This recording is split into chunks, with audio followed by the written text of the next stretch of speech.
This podcast is intended for mature audiences and contains language, topics, and descriptions that some may find unsettling or triggering. Listener discretion is advised. Hello, Voyager, and thank you for tuning into our podcast, Beyond the Lightless Shores. A lot of effort goes into recording and producing these playthroughs, so if you enjoyed today's story, I encourage you to follow us on Spotify, Apple Podcasts, or wherever you get your podcasts. If you enjoy this content, please tell a friend about us and help our little channel grow. Without further ado, enjoy episode 1 as we dare to venture beyond the lightless shores. Okay, here we are. Alrighty, I am recording. All systems go. Okay, welcome back to Beyond the Lightless Shores. This is our rebranded episode 1 that we're doing because I sort of screwed up and used music that I didn't actually have the license to on what was supposed to be episode 1. So we're rebranding it in episode 0, and this is our first official podcast available episode. I am your DM, Christian Stewart. Let's go ahead and really quick have the players introduce themselves and say something about the character that you will be playing tonight. Okay, I guess I'll go first again. Okay, so name's Gabe. I'm playing a character named Barry Like. He's a kind of programmer type guy. What? You sound like pissed about second it. Introduction. I'm not. Are you just mad that I made you introduce yourself again? Yeah, it's my least favorite. Like, bro, whenever I was in like school, the part where you had to introduce yourself and say a cool fact about you is the worst part.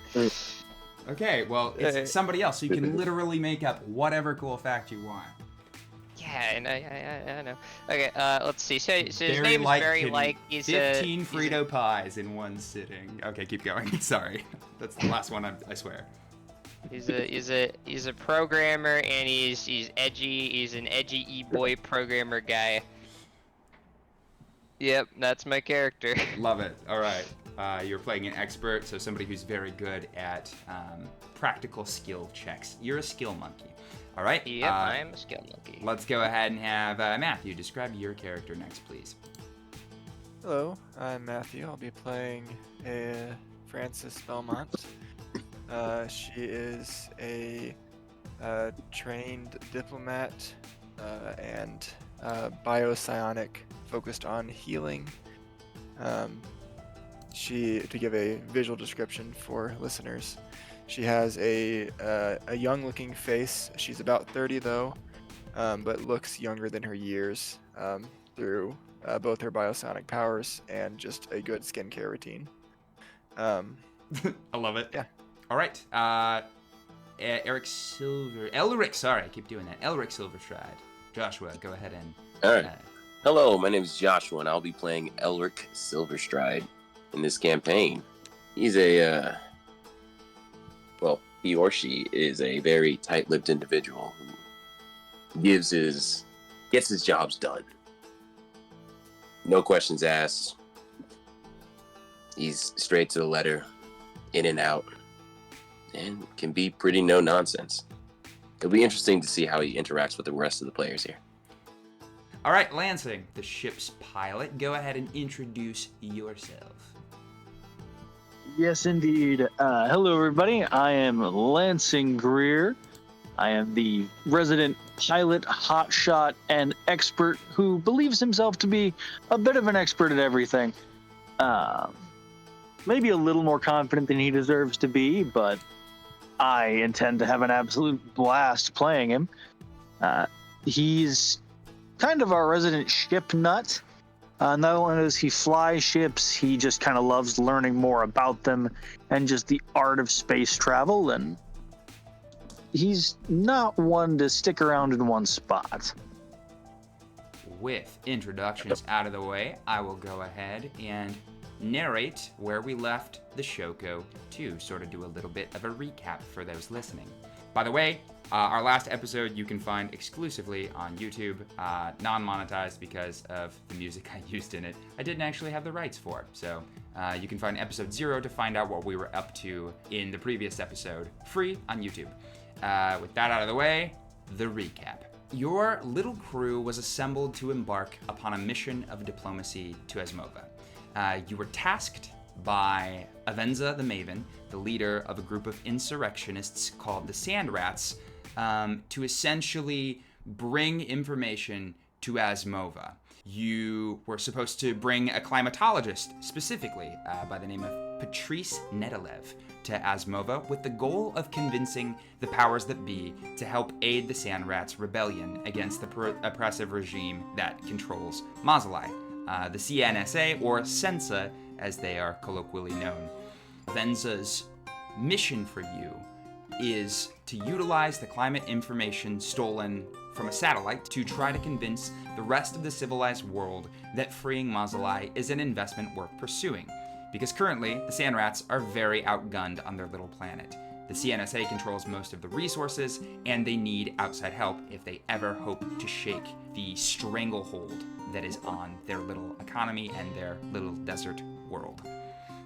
Most of your characters grew up as Sand Rats, living off the grid in the frozen desert wastes to the north and south of the planet's equator, in dozens of underground hovels and shanty towns that sort of pocket the desert. Some of you are newcomers, though, Patrice Nedelev and Barry Like being notable among them. You guys have recently defected from your cozy positions working in the CNSA government in the Green Ring, in Viridia specifically, the capital of Mazaalain. But regardless of your differences that may have once separated you, one thing is certain now: you are all in the same crazy boat now. After gunning down two Ganymedes, and almost getting blown up in the process by some unfortunate rolls of the dice, you are now flying a bucket of bolts frantically away from the site of the dogfight and the wrecked Ganymede that you shot down and were able to steal a rudder from. I'd like to point out that this bucket of bolts won a 2-on-1 dogfight against Sensa fighter pilots. Well, you are a freighter class vessel, and you're in literally a heavier class than them. But yes, it was impressive. For your first time, a lot of you had no space ship experience prior to this, no experience manning the guns and shooting a multifocal laser, but yet you were still able to shoot down 2 Ganymede fighters. So an impressive feat, nonetheless. So we cut to the crew of the Shoco II rocketing through Mazaalai's atmosphere after having sustained heavy damage from the dogfight with the couple of enemy Ganymede fighters. You were able to gun them down with sheer force and sort of a weight class advantage of your bigger ship. But the Shoco took some heavy blows, resulting in a fire erupting in the main cabin, and your engineer, Lana Norin, getting pinned under some falling debris. Yet, despite all of this, the Shoco II's integrity fields held, and you were able to extinguish the fires and save the imperiled Lana. You were then able to wing an enemy Ganymede, not fully destroying it, and force them to make an emergency landing in the desert. While also committing an impressive violation of the Space Geneva Convention by splattering the fleeing ejected pilot against the Shoco's canopy as he attempted to parachute to safety. You were then able to land your ship and retrieve, or rather cannibalize, the MDS rudder of a downed Ganymede to replace the rudder that Lansing and Lana burned out in their last interstellar mishap. So for those of you who don't know, Stars Without Numbers interstellar travel rules are very similar to Warhammer 40K's in that they require sort of a dive into a dangerous other dimension. However, instead of using an astral lighthouse like 40K, Stars Without Number uses something called an MDS rudder, or a metadimensional space rudder. The MDS rudder is a sort of digital map, which I should have sent to you, the actual map of the star system. You guys can use that to navigate at your leisure in the chat. But it's a digital map of metadimensional space that helps the ship's navigator traverse the various paths, warps, changes, and fluxes in metadimensional space that make it safe to perform a spike drill. spike drill being the terminology that essentially equates to like a hyper jump or a super leap or whatever. Choose your sci-fi genre's word for faster than light travel. But essentially to attempt a spike drill without a rudder is near suicide. So you didn't do that. You ended up stealing one from a Senza fighter. And you have one now.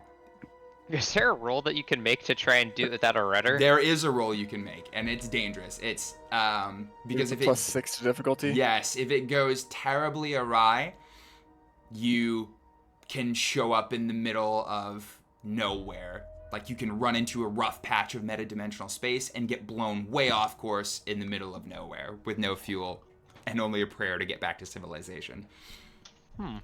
But that's not your problem. You stole one from a downed Ganymede, and now you have a recent rudder. I would say within the last, it's we less than a month old. We haven't actually gotten it yet, have we? Yes, you did. It was the last thing you guys did. Lansing jumped off of the Shoco II, ran into the downed, smoking wreckage of the Ganymede cockpit, pulled out the rudder, and installed it into the Shoco II. I thought that we stopped right before that happened, but... No. Right. No, I pulled it out of there. This is the very last thing you guys had done. So it was a pretty ballsy move on your party's part. Under Avenza's direction, though, you gunned down the Ganymedes and ended up taking their equipment. Fortunately for you guys as well, your dead-eyed technician, tech wizard, Barry Like, was able to create a communications jammer that you think worked pretty well to keep the Ganymedes from signaling for help, but also, you probably shouldn't stick around to find out. So, Lansing... I mean, I thought it was impressive. No, definitely impressive.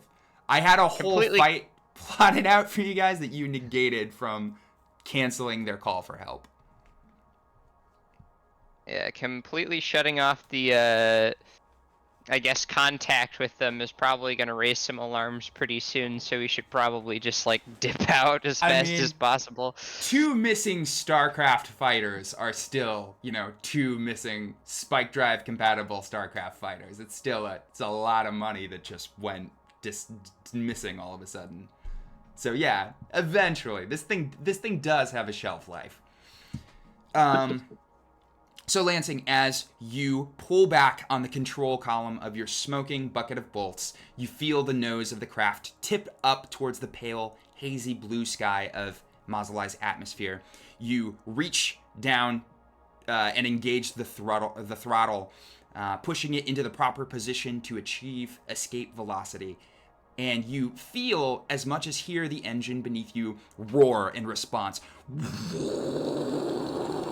as the pale blue rapidly begins to fade away until nothing but the eternal midnight of endless space is before you once again, with thousands of the brighter stars of the Dumida sector twinkling before you and beckoning you to adventure. What are you guys doing? You have escaped the planet. You left Mazaalain. Congratulations. Achievement unlocked. Yay! Should we go over goals first, or just get into it? Let's go ahead and just get into it. Unless there's probably we should have probably talked about goals before we started, so I kind of knew what you guys were gunning for. Let's do that next time. So at the end of this session, yeah, go ahead and send me your goals in advance next time, and I'll try to build the adventure somewhat around them. I believe our next goal could probably be make contact with Asmova. That is. I mean, that's where I've got my sights set. All right. So first thing that Elric would do would be that Elric knows that Sulk's sister is head of engineering, right? Yes. Yeah. They've openly spoken about them both being related to each other. Okay. So he would check on her condition and if there's any suggestions. Like, right. Okay, he goes looking for, what was her name again? Lana. He goes looking for Lana. Gotcha. So, Elric, as you recently sort of finished this fight, finished gunning down the last of the Ganymedes, you watched as Lansing ran out, retrieved the rudder that you needed, and made it back into the ship. You join Sulk out in the cabin where he's tending to his sister. You see she's sort of like fighting against him wordlessly as he's trying to bring her into the med bay, sort of wrestling against her. You see just like eyes wide in sheer panic, like wordless panic, as she's sort of ferally resisting her brother. Clearly there's something odd about the situation.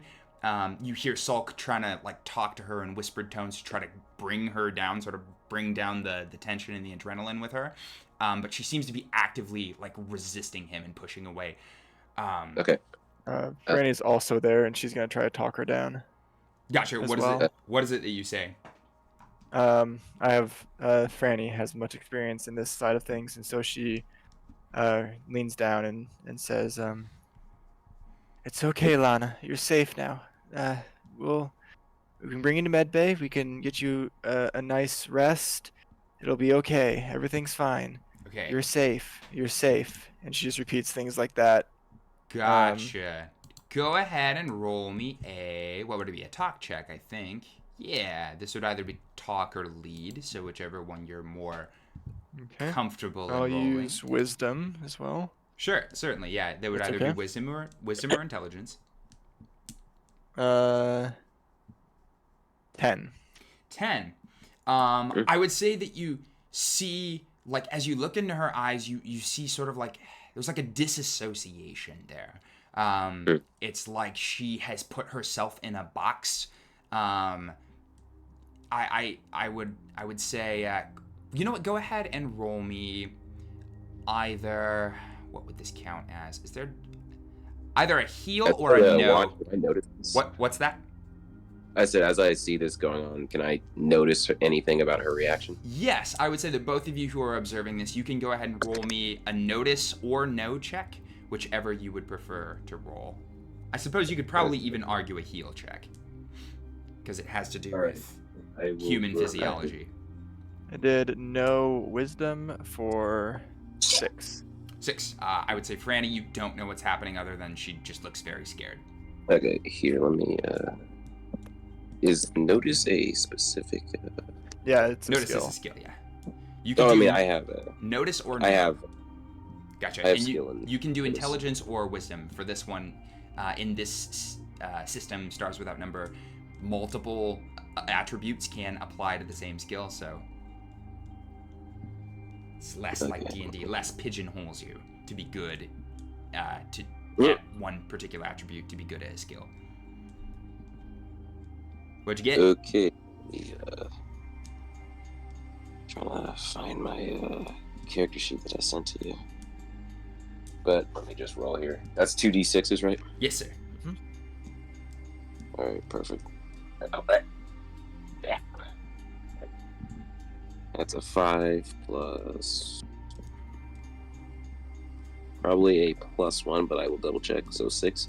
6. I would say both of you don't really know what's happening at this point. Other than she is wide-eyed and not being very responsive. But after you're successful, I would say that your talk was pretty successful. The DC was 9, Matthew. You were able to sort of calm her down to where you feel her muscles relax and her body sort of slacken, and she stops actively resisting you and sort of just slips into a bit of a fugue state. You see Sulk kind of catches your eyes and says, Thank you. Let's get her to medbay. You said you're a healer, right? Yes, of course. Let's have a look at her. Okay. Thank you.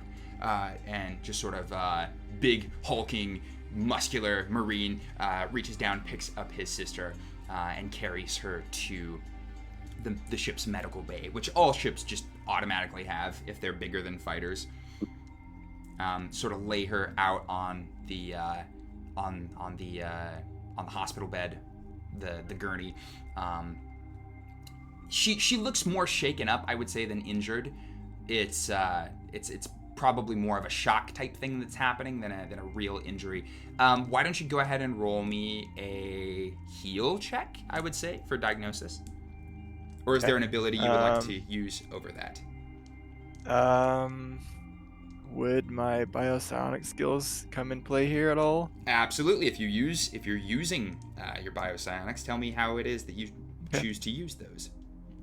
I will take out the vial of nanobots that I have Okay. that we talked about. Gotcha. And I'll just say to Sulk, I'm gonna perform a small diagnosis on her. And I will just use psychic sicker to heal her. Gotcha. It probably won't do much, but at least make her feel better. Yeah, gotcha. So Sulk leaving, he's like, all right, I understand. I'll leave you to it. He walks out of the room, sort of give you guys some privacy. So you're not casting. Wrong terminology. This is low fantasy. I'll use Mastered Succor to just infuse her with biosonic energy and let her body do the work for her. Gotcha. So is that an actual healing ability? It lets her heal back. Yeah. Like a D6. Okay, It would heal back hit points. Gotcha. Go ahead and roll it. Okay. That's 5 hit points. Oh, very good roll. So you watch as some of the burns and some of the char marks, it seems like her hair's a little singed as well. You watch as miraculously you rub in these nanobots and Well, Sulk's not there. If he's not there, I don't care. Gotcha. I'll just touch her. Yeah, and you watch as the hair seems to grow back a couple days worth of growth, and the frayed, burnt ends sort of fall off and just sort of naturally drop onto the bed. You watch as burns on her body close up and heal within, like, again, several days of recovery worth of healing passing by in an instant. And you watch sort of the wide-eyed look in Lana's eyes sort of begin to relax, and she just looks tired at this point. She kind of looks up at you and finds her voice and says, What did you do to me? I came across in my travels some very advanced nanobots, and they healed you right up. All you need now is some rest, and you'll be good to go. I can have your brother grab you some change of clothes if you'd like. Get you out of these burnt ones. Yeah, that would be good. She sort of eyes you, sort of raised eyebrow. You can tell she's not quite buying it. She's a pretty smart girl, and she seems to pick out that there's something up. I didn't know we had access to nanobot technology on Mazaalain. Thank you, nonetheless. Yeah. You're very welcome. Yeah, sorry for freaking out back there. Hey, yeah, you went through a traumatic event. We've all been there. Okay. Yeah, I'll go grab Sulk. Yeah, go grab Sulk. Have I been talking to Sulk in the meantime during this? Yeah, certainly.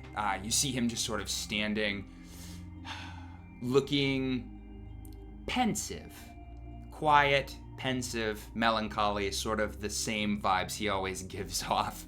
The same mixture of the same flavor of Sulk. He's just standing outside of the door, sort of making sure that his sister and the medic are left undisturbed. Commander, is this a bad time? I mean, the ship is falling apart right now. I appreciate you did good work back there. Actually, more to that end. I was wanted to know if there was anything I could do to assist with the ship currently, as we seem to be progressing. Well, Should we go? It looks like I'm no mechanic. That would be more my sister's specialty, and she's currently not herself. Is there anyone else I could ask about the ship's current functionality before we take off? Lansing would be the one who knows the most about that, I would assume. It seems to be holding up. The integrity fields seem to be holding. We passed through Atmo, and that that's usually the hardest transition. The next big thing we have in front of us is a spike drill, and if the pilot says that the ship is worthy of a spike drill, if the pilot determines that it's good enough, then I don't see anything stopping us. We'll have to just hope the integrity fields hold it together until we're able to get it in for repairs. But he looks back sort of out the window at the disappearing pale marble of Mazaalain that is beginning to fade into the blackness behind you and says, we're not able to go back there and fix it. Can't risk that. Can't risk another detection. So we're just going to have to hope everything holds. You're right. But as I've seen it, most things do have a back door. I'm going to talk with the pilot and see what possible avenues we can pursue besides fleeing in an unspaceworthy vessel. That would be that would be good. Let me know what what Lansing says. Sort of gives you a look and says, "It was good shooting out there. Damn good shooting." Elric turns from the commander and says, I don't mean to be frank, Commander, but if it was good shooting, our ship wouldn't be in the condition that it is now. If you'll excuse me. With that, he lets you Conveniently, that's just about the right time where Lansing would want to come on comms. So you go ahead and wrap up, and then I'll pick up for Lansing. Oh no, that's wrapped up. I'm heading. Oh, perfect. So Lansing at that point would come on comms and say, attention crew, crisp and none. This is your pilot speaking. We're currently plotting a course round K-Set towards Asmova. If you don't mind, I'm going to take a wide berth of Laverna's belt, give us a little bit of the scenic route. I love it. Just the full-out pilot vibes. This is your captain speaking. Some good news and some bad. As you all know, we took some hits in those fights with the Ganymedes. But the good news is, now that we're out in space, the structural integrity field seems to be holding well enough. Unfortunately, due to the damage we sustained, I'll have to hold off on giving you a display of my more acrobatic piloting skills. We're just going to be sticking to a low and safe flight pattern for now. But don't worry, once we get fixed back up, you'll get a real taste of Lansing flying. Hey, Doc, how's my engineer holding up back there? Lana, you got both eyebrows still? She's doing just fine. Just needs some rest now. Thank you for the update. Let us know if you need anything. We can probably break out some drinks if we need them. Oh, I need them. But maybe not until we're past K-Sit. So Lana would be off comms at this point. You're sort of sitting in with her in the room. Sulk brought you a fresh change of clothes for her to change into. And as you're sort of like having this conversation, you see that as she's changing, you see like a metal like brace that runs throughout the course of her spine. And you mentally note that like, she was walking weird earlier. Maybe that's the case. It seems like bolted into certain places, kind of between her thoracic vertebrae. And go ahead and roll me a heal check, Francis. Heal or no? Heal or no? Okay. And Even though I'm intelligence. a medic, I have no heal. Gotcha. Intelligence, I would say this would be. Okay. Oh, yeah, that's about right. 5. 5. I'm gonna Nope, say sorry. Yeah, 5. Yeah, 5. I'm gonna say that you can't really recognize what this is, other than clearly some sort of, what's the word I'm looking for? Assistive Brace. Device, some sort of brace, but it looks like it's very long term. You can see it's like literally bolted into some of the bones. She pretty quickly tries to get changed, trying to like obscure this. Seems to be pretty aware. If she wants privacy, Francis will turn away. Yeah. And she might even just leave once she starts changing and let Sulk and her have a moment. Yeah, so you go ahead and head out of the med bay, and Let me know if you need anything. I can go get water or any other supplies for you. just kind of silently nods to you. You head on out of the med bay. What are the rest of you guys doing? Upon hearing the announcement from the pilot, I will actually yes, so I would head to Gabe's character. What's his name again? Barry. Barry? Yeah, yes, Barry. So I would head to Barry and see where he's at.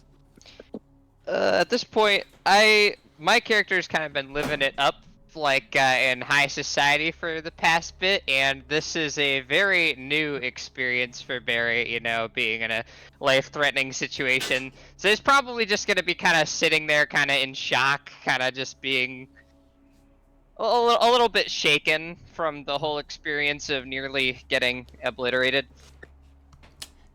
Dr. Nedalev is sitting next to you, looking at equally shell-shocked, just sort of wide-eyed, expressionless, with you in the comms room, just kind of looks up at you.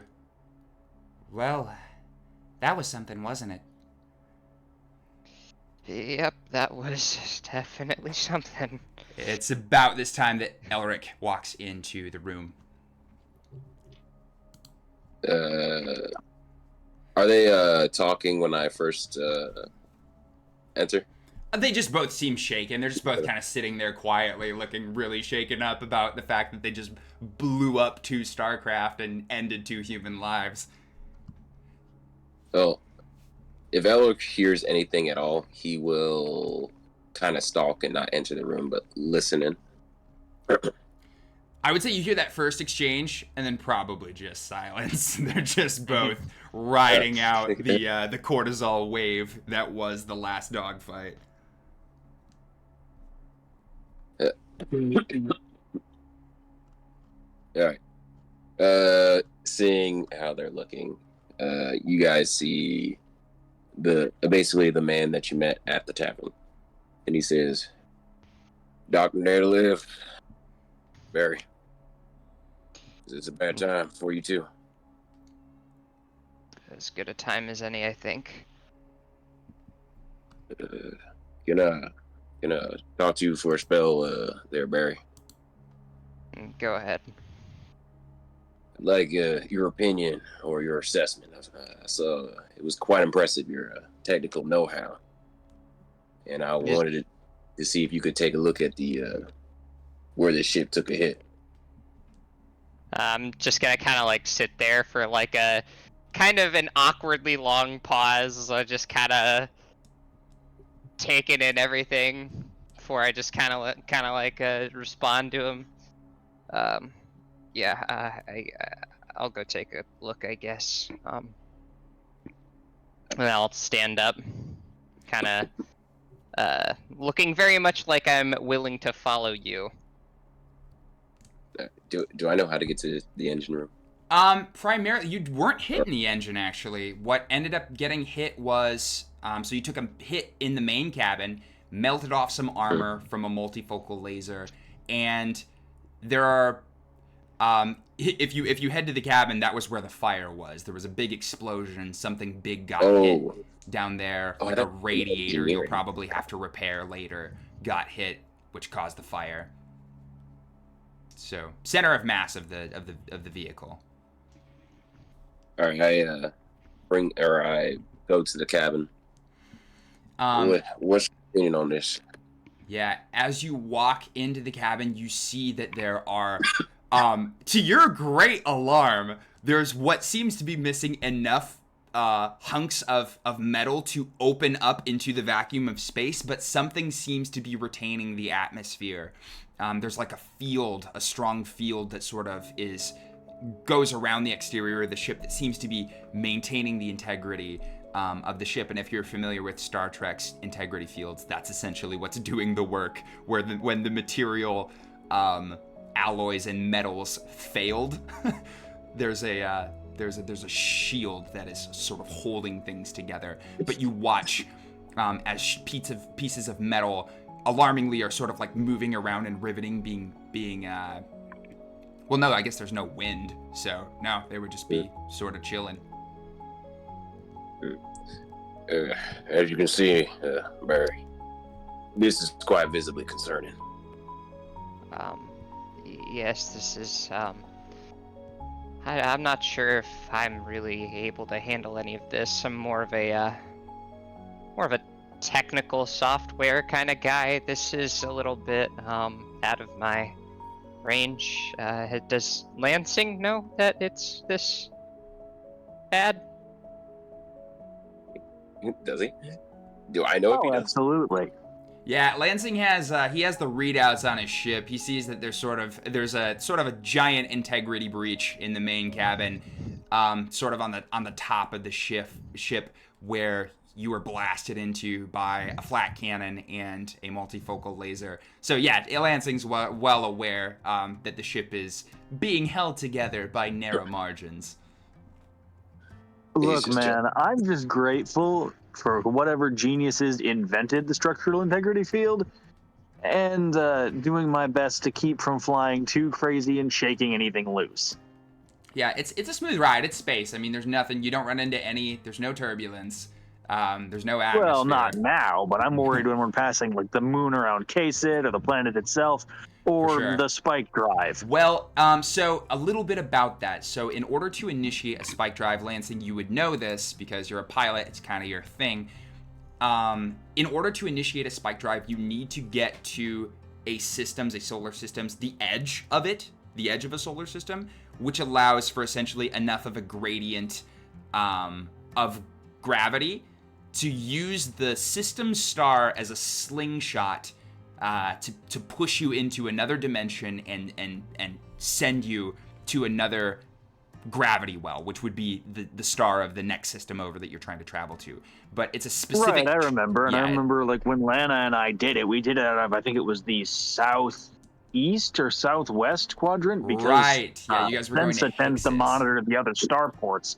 Correct. And I want to make sure we're slipping out under the radar as best as we can. Right. Well, fortunately, so you would know this, whenever you're making a spike drill, it doesn't matter from which direction, where you are oriented with the star when you make the leap. So just so long as you make it to the edge, you're fine. That's all you're aiming for, just the edge of the solar system. Right, that's why I'm kind of planning on replicating what Lana and I did when we made that first test run. Gotcha. Yeah, so you, Elric, and Barry would both see that the cabin has sustained some pretty big hits. There was an explosion that caused a fire. It seems like there is some, perhaps, like a air condenser or a radiator that exploded, and you're definitely going to have to get it fixed. You probably don't want to spend too long out in space with missing parts, but nothing that doesn't have a redundancy or a backup. You know, space travel is pretty dangerous, and there's backups for backups for backups. Mm-hmm. Gotta have that redundancy. Absolutely.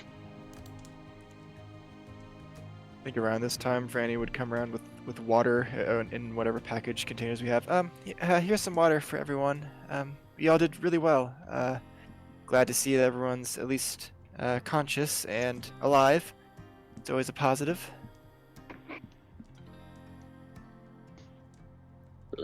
Oh, which room did Franny go to? Where Lansing is? Where me and Barry are? Where you guys? Are you all together, or is it just you and Barry? No, it's just me and Barry, I believe. Okay. Well, she would have made the rounds to Nettlev in the med bay, and so she's at you guys. Alright, I'm just gonna kind of sit there very unresponsive like. Oh, are you okay there, Barry? You're looking like Lana did, almost. I'm not quite used to this whole everything. Bit shaken up, yeah? Yeah, a little bit. Well, doctor's recommendation would be to reflect on your adventure and try to learn something from it. But whatever you need to do to cope with what you're doing right now is okay. You've got thrown into a whole lot all at once.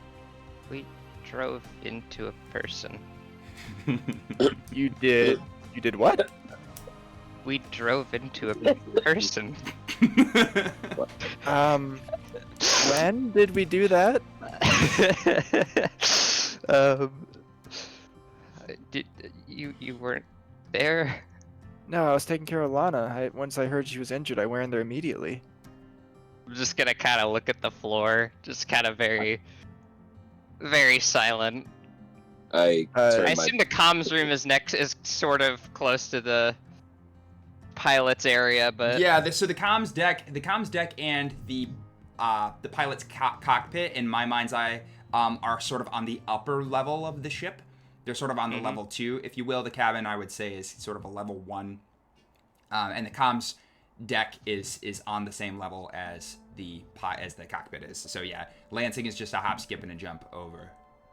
yeah. I feel like the pilot would probably have to communicate with the communications department pretty close by. So I imagine that I heard a thump, looked over, and saw red. Yeah. If you're okay with it, Franny will try to put her arm around you and just like comfort you for a second. Yeah, that's fine. I'm pretty unresponsive. Okay, she'll just stand there and give you comfort. That's a pretty terrible thing to see right off the bat. Why don't we sit down, and do we have a canteen here? Yeah, you have whatever you need. Okay.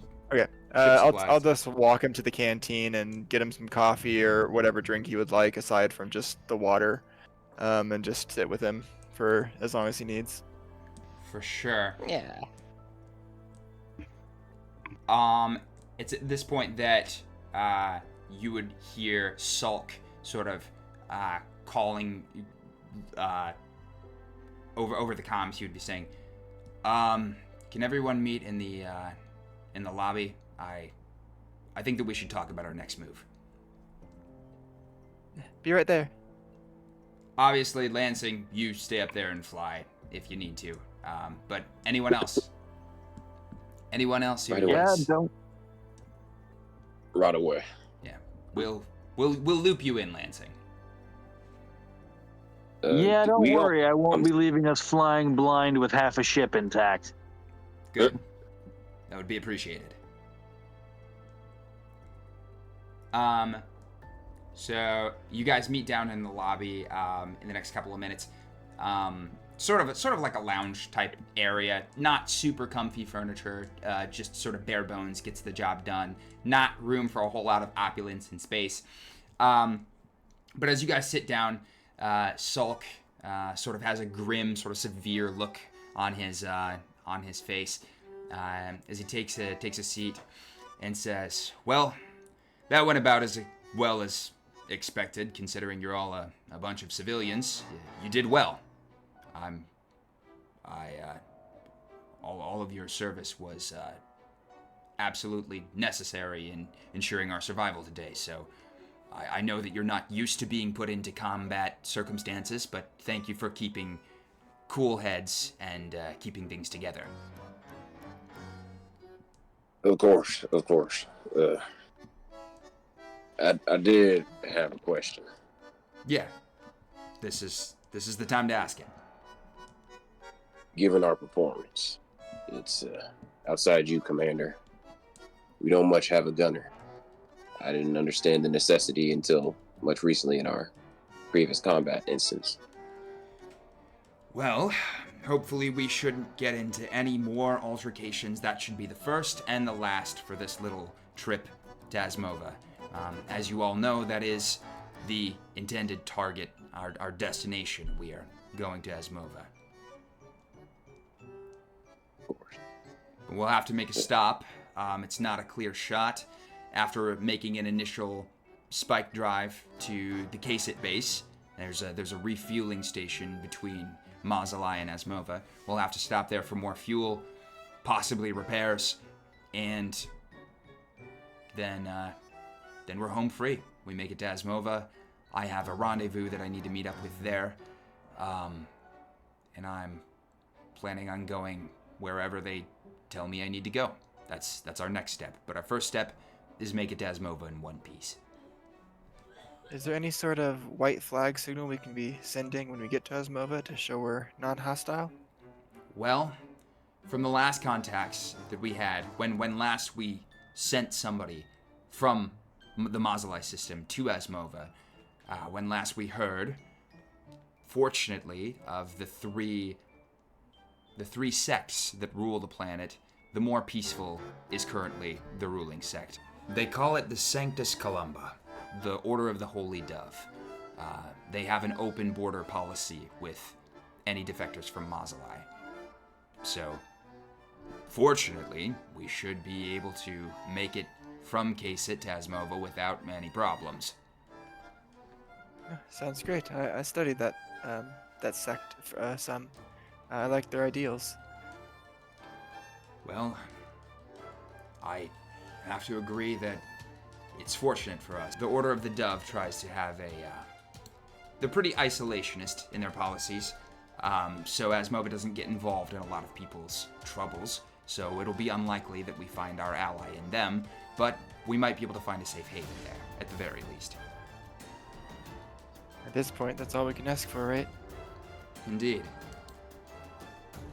Commander, am I to understand that I was told that this was going to be a one-way trip? It is a one-way trip. I don't imagine that you'll be able to make it back to Mazaalain from the same route that we'll be leaving from.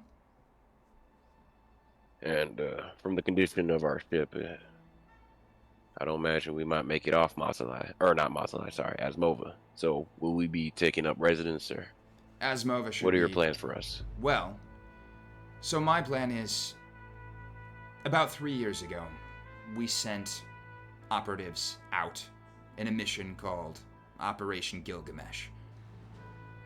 I can't give you the full details of the operation as they're highly classified, but part of that operation was sending sort of a goodwill ambassador on behalf of the Sand Rats to speak for us, to speak to the ruling sect at the time, the Sanctus Columba, and try to persuade them to help us out. It's been 3 years. We haven't had contact with the Shoco I since all that time, but there's a man there. His name is Jiri. He should have stayed in station in Serenity, the nation's capital, the capital of the Columba. He should be stationed there. That was at least the arrangement, that he would be there until we were able to send a second ship to meet up with them, sort of reconnoiter, rendezvous, and talk about our next move. So my intent is to meet up with Jiri, and after that, hopefully Asmova will be friendly enough of a place for us to be able to patch up the ship, and what comes after that is only up to you and the crew, but your mission, your orders were to serve in the way that best helps Mazaalain and her people achieve freedom. After I make my rendezvous with Jiri Torskov, I plan on leaving the ship in your hands. From my understanding, Avenza requested that you bring Dr. Nedelev to some of the planetary head scientists and try to convince them to join our struggle. To that note, Nedelev and I should probably go over the data so I understand it well enough to make a diplomatic speech for them. That sounds wise. How long until our destination? I guess Well- that's a question for Lansing, right? The way I understand things is that spike drives usually take some time. He calls up to you, Lansing. Would you care to elaborate, pilot? Sure thing. Well, the good news is, like you mentioned, it's been about a 3-year gap. We're moving, honestly, with the damage, I want to take it a little slow. about 6 hours to get between here and K-Sit. We're looking at probably... So what it is it's actually, so K-Sit is another system. So you have to do a spike drill between Mazaalain and K-Sit. And a spike drill takes, with a rating 1 spike drive, it takes 6 days. Oh, that's the 48? Yep. So it takes you 48 hours to get to the edge of the solar system, and then 6 days after you initiate the spike drill. Gotcha. Yes. 6 days is a cooldown? No, 6 days is how long it takes. You're gonna spend 6 days in metadimensional space, rocketing through the void. Just between Mazaalain and K-Sit, or Correct. between? Yep, just between Mazaalain and K-Sit. It takes a long time. Space travel takes a sec in this game. It's gonna take 8 days. It's gonna take almost a minimum of, well, because you got to do 2 jumps, so it's gonna take a minimum of 12. Plus Oh, It's refuel. gonna take more like plus 4 more on top of that, so it's gonna take 16 days about. This is not a short trip. Nope. Well, that should give me plenty of time to memorize all the numbers, or at least Netilov can help me with those. And I Okay, can because definitely make I'm up seeing a... the difficulty chart. I'm not seeing like the timing chart. I think Matthew just posted it in.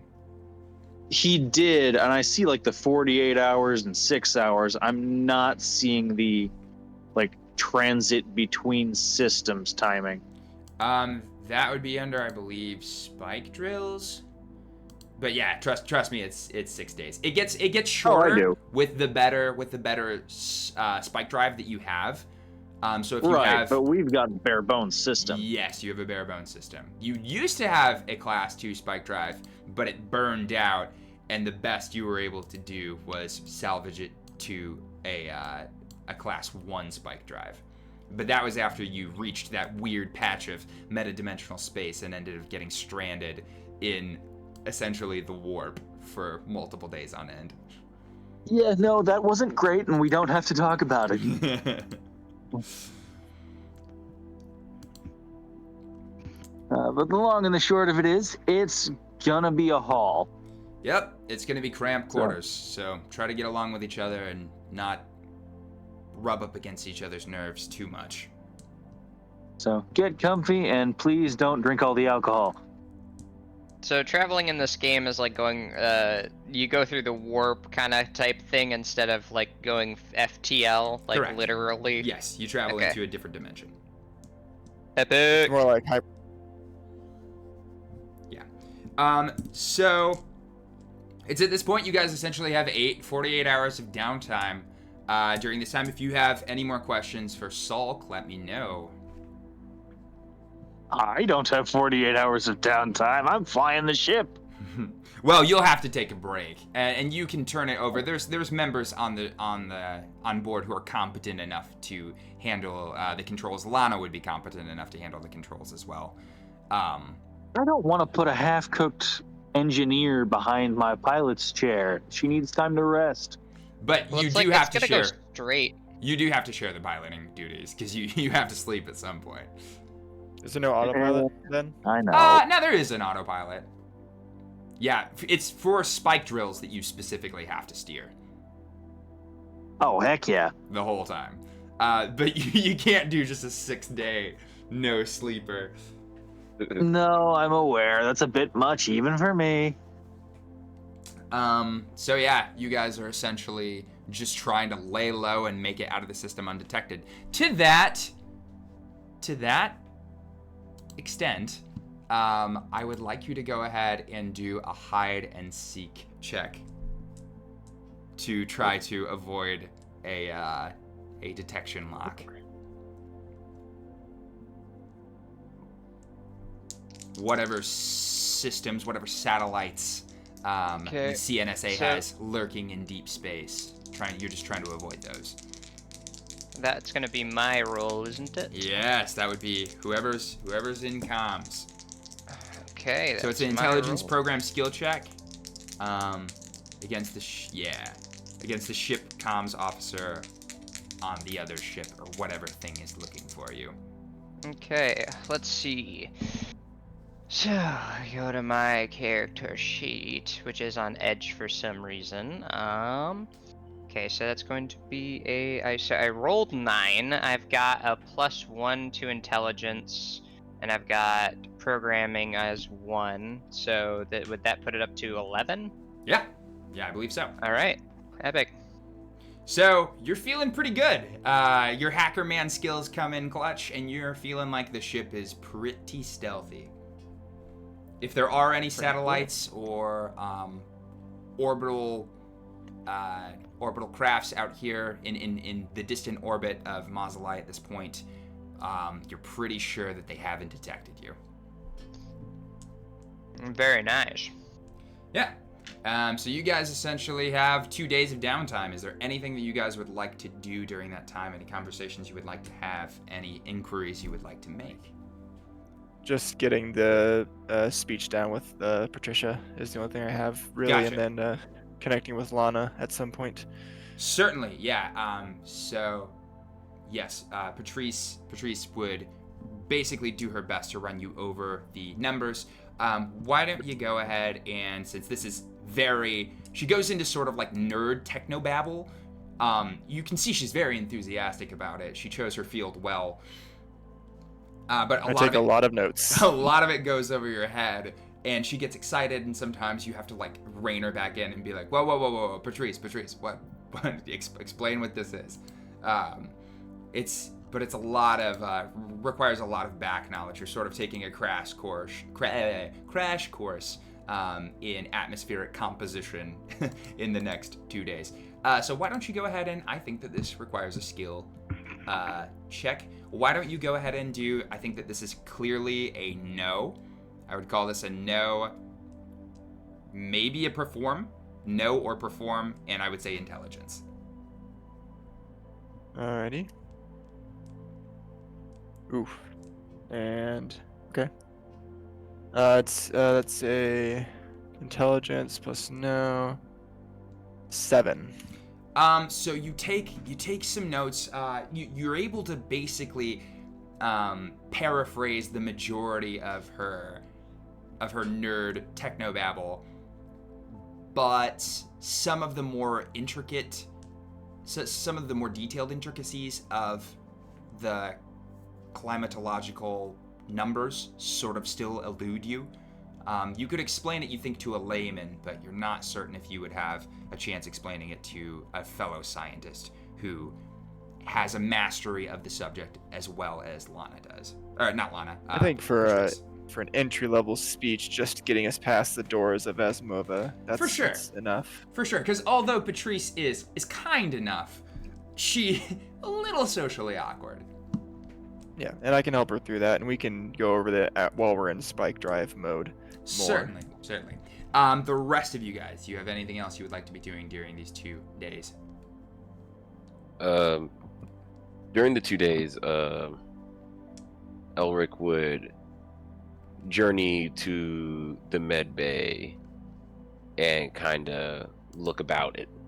He's not too familiar with what essentially would be our hospital. Gotcha. Would there be anybody in here? It's really more of a closet. It's not like an extensive hospital as you would typically think of it. There's room for like 1 hospital bed in there. There's a couple cabinets with supplies, just basic like first aid kit.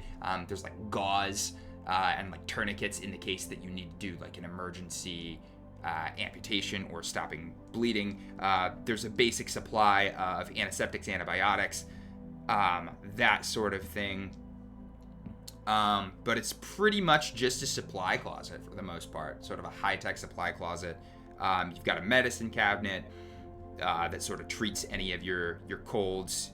Nausea is very common in space. That sort of thing. He looks about. Does he have any clue as to, well, since nobody's here and everyone's kind of preoccupied, he just kind of look around. Are you looking for something in particular? No, just familiarizing myself with a place like this would look like. Yeah. Certainly. And he seems lost in thought for a moment. Regathers himself and then leaves the med bay with no one to talk to. Gotcha. It's pretty easy to. It's a pretty simple layout. Imagine the back of an ambulance, and that's it. Is it more of a triage room? Yeah, it's more. He'll probably of a triage ask room. questions Yes. of people because he has no experience with any of that. So he'll probably over time. You want Francis to swing by and talk to her about it? Nope. Okay. All Elric right. will Yeah, what's up? only come across people if they're there, but never probably approach. But Right. yeah. With that, if you guys don't have anything else that you would like to do, the 2 days pass. Barry, to your great relief, there are no pings on your comms indicating that you have been detected, and things you seem to have gotten out of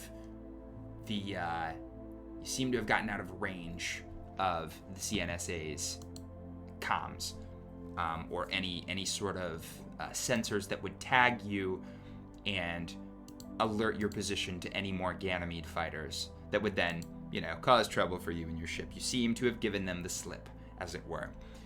Imagine how depressing it'd be if I rolled a 1 and they just sent a fighter out and we died and that was it. As you see Mazaalai's blue main sequence star beginning to disappear. It's just now the slightest hint of a speck in the distance, and any hint of Mazaalain, the planet itself, is now far swallowed up in the vast spaces between celestial bodies. You see sort of an indicator on your navigation, your navigation HUD go off, Lansing, and you watch as a line of data is read out in the upper right hand corner of your cockpit's canopy, and you see that you have now essentially reached the transition zone. All numbers look good to perform a spike drill. Alrighty. I'll go ahead and flip on the comms and just say, attention crew, you're going to want to strap in. We're getting ready for our spike drill. Alrighty, it's strapping time. If my Is there math is correct, we're looking at a difficulty 9, correct? Let me take a look. I That's think pretty high. Yeah, That's crazy. difficulty 9 is pretty up there. I think that's higher than it should be. Is it less than a month old? Well, the base is 7. It's between 1 and 5 years old. No. The rudder's not 1 and 5 years old. You just snagged it. Oh, I'm sorry. I was reading that as the pathway we were taking. No. The pathway you're taking is only 6 days. So go ahead and it's a 7 difficulty base 7. It would just be a base 7. Okay. If it's below a base 6 for whatever reason, you don't even have to roll, but you do have to roll on this one. Gotcha. I was thinking it might be at least an 8 if we were trying to jump straight from Mazaalain to Asmova, but if we're stopping in case it... That is impossible to jump straight from Mazaalain to Asmova with a... you don't have enough fuel. No, you don't have enough fuel, and you don't have a spike drive that is powerful enough. You have a rating 1 spike drive, which means that you can only jump 1 hex at a time. Okay. So Where do I see my refuel and ship's heal. fuel capacity? Your ship's fuel capacity is 1 unless you have additional fuel reserves. I believe I linked the Shoco II to you guys. Do you guys still have that link? Yeah, I have it up. I can Yeah, relink it. the Shoco II. I pulled it up. Yeah, the ship, it's an upgrade to get more fuel reserves, which you could pay for later. But currently you guys are broke and your ship is falling apart. So not the time for upgrades. Right. Any money we have would be spent on fixing the ship. Probably. Mm-hmm. I can use my Okay. special trade skills. And then just making sure I'm rolling this correctly, it would be 2d6 plus my pilot skill plus dex. Yes. Yep. Plus your intelligence. Well, that's not going to help us any. Okay. I'll say that you can add your dex then, because I don't want you to. Okay. I want you to have the best chances of succeeding this. I appreciate it. Lansing has fast fingers and a fast mouth, but not necessarily the fastest brain. All right, go for it. Yeah, that's a 9. Yeah, so as you guys strap in for your first ever spike drill, in most of your cases, you feel it in your stomach as, and it feels as if you're sort of like tumbling for a second, a sense of vertigo as your inner vestibular ear fluids don't quite know what to do with the sort of tumbling sensation that you feel, as the ship is shunted into a different spatial dimension. You see Lansing as space seems to rend itself in front of your ship, making sort of like a wormhole of purple color, light, and energy, as you are use this esoteric, powerful machine that works in science that none of you could explain, to shunt yourselves using the force of your star's gravity into this other dimension, and you feel it sort of in the pit of your stomach, as if you're experiencing G-forces, but all dimensions seem to stay normal. You don't feel contorted or twisted. You don't see the fabric of your clothes pushing any tighter up against your bodies, as if it would if you were experiencing regular G-forces. This seems to be sort of a crushing and a compacting of everything all at once, rather than coming from any one direction. And as you enter this dimension, you see like the knots, the twirling, twisting, whirling balls of energy, and twisted, manipulated space, that you sort of have to guide the ship steadily through to avoid cataclysmic destruction. And with your steady hand, you begin the first day of a 6-day journey, a very long time road trip through a wormhole, essentially. How's everyone faring? Everyone all right? I believe we have some medicine for any stomach issues. Lana says, I've got all the medicine I need. Takes in a deep breath. She's sort of come back around to being herself, after recovering from her trauma over the last two days. She takes a long drag of her what you assume is a cigarette, and looks out a window, and she's like, smoking is always so much better in metadimensional space. Well, whatever you need to get through this time, I guess. I'm just gonna lay back Lansing's here. within earshot, he would absolutely turn around, like, to look over his shoulder at Lana and go, "Just don't smoke over the comms panels or in the cockpit." Yeah, whatever, Mom. You fixed the ship, but I still have to fly it.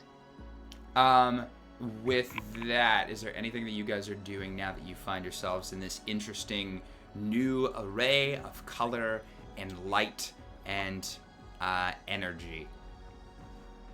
The ship is quite atmospherically controlled. Like it's nice temperature in here. Yeah, it's like a constant perfect 70 degrees. All right. I think Frances will get out of her medical robe and throw on something more casual. Since we're just gonna be chilling out. Yeah. And she'll just find some nice window and stare out for a while. You see Netelev approaches you with a chessboard. She's like, well, looks like we've got some time to kill.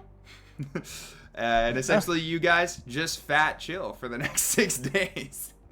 Yeah. Nice. Lansing, meanwhile, would be using this time just kind of obsessively studying the MDS charts for traveling between here and K-Sit, doing a little bit of reading up on, any ship repair areas in the region once we arrive, and right, making sure to keep an eye on the SIF readouts, make sure nothing's, going too crazy. We're not losing any extra ship.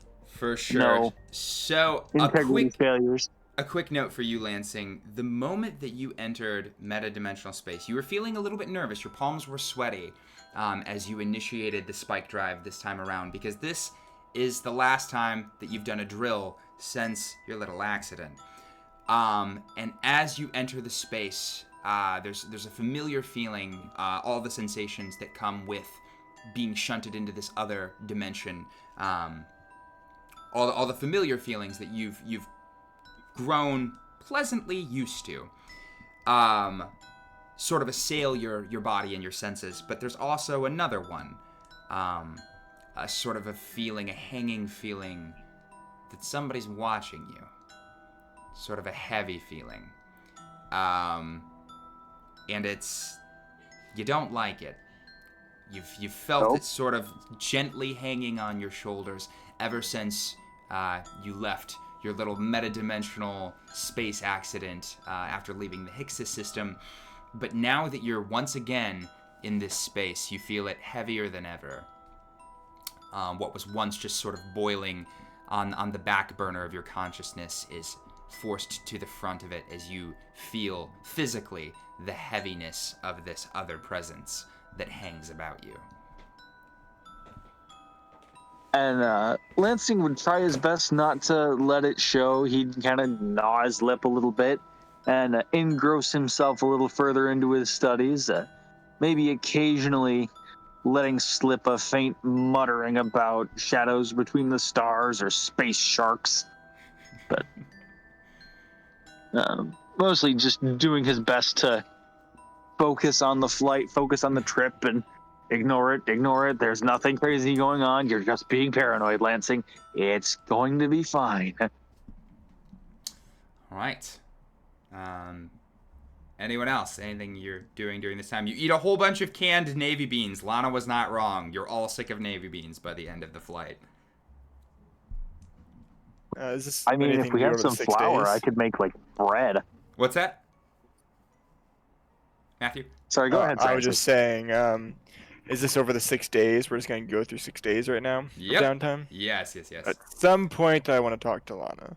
Okay. Get a private moment with her. Certainly. That can be arranged. I also don't want to take up all the time, so if anyone else has anything, please say something. No, it's all good. Cut in as needed. So I'd say probably like on the second day of travel, you'd probably just find Lana kicked back in her room. There's like a cot on the floor where Sulk has been sleeping recently. You're sort of having to double up quarters. It's a small little freighter, and it's carrying 7 of you guys, which is 1 over capacity. But it is what it is. But you just see her. Can I talk with you, Sort Lana? of laying on her back. Yeah, certainly. What's up? Hi. And Sulk's not here, I assume? No. Sulk's off sulking. Okay. He's doing his name. I saw that you kind of picked up on my whole nanobots being not quite the truth. Listen, lady, if you have some sort of back channels to get nanobots, I don't know, I don't know what the southern rats are like. Perhaps maybe you do have nanobots down there. The point is, it made me feel better, so I appreciate it. You're very welcome. I have something far greater than just nanobots. I'm actually a biopsionic. I can do really crazy things sometimes. And heal things that should never really be healed. Hey. Far past technology.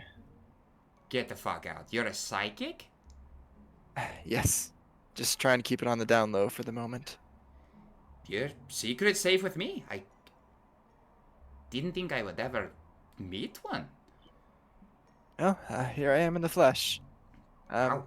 And to that note, I noticed your limp a bit ago. Is that something you always had? There's like a silence, and sort of like a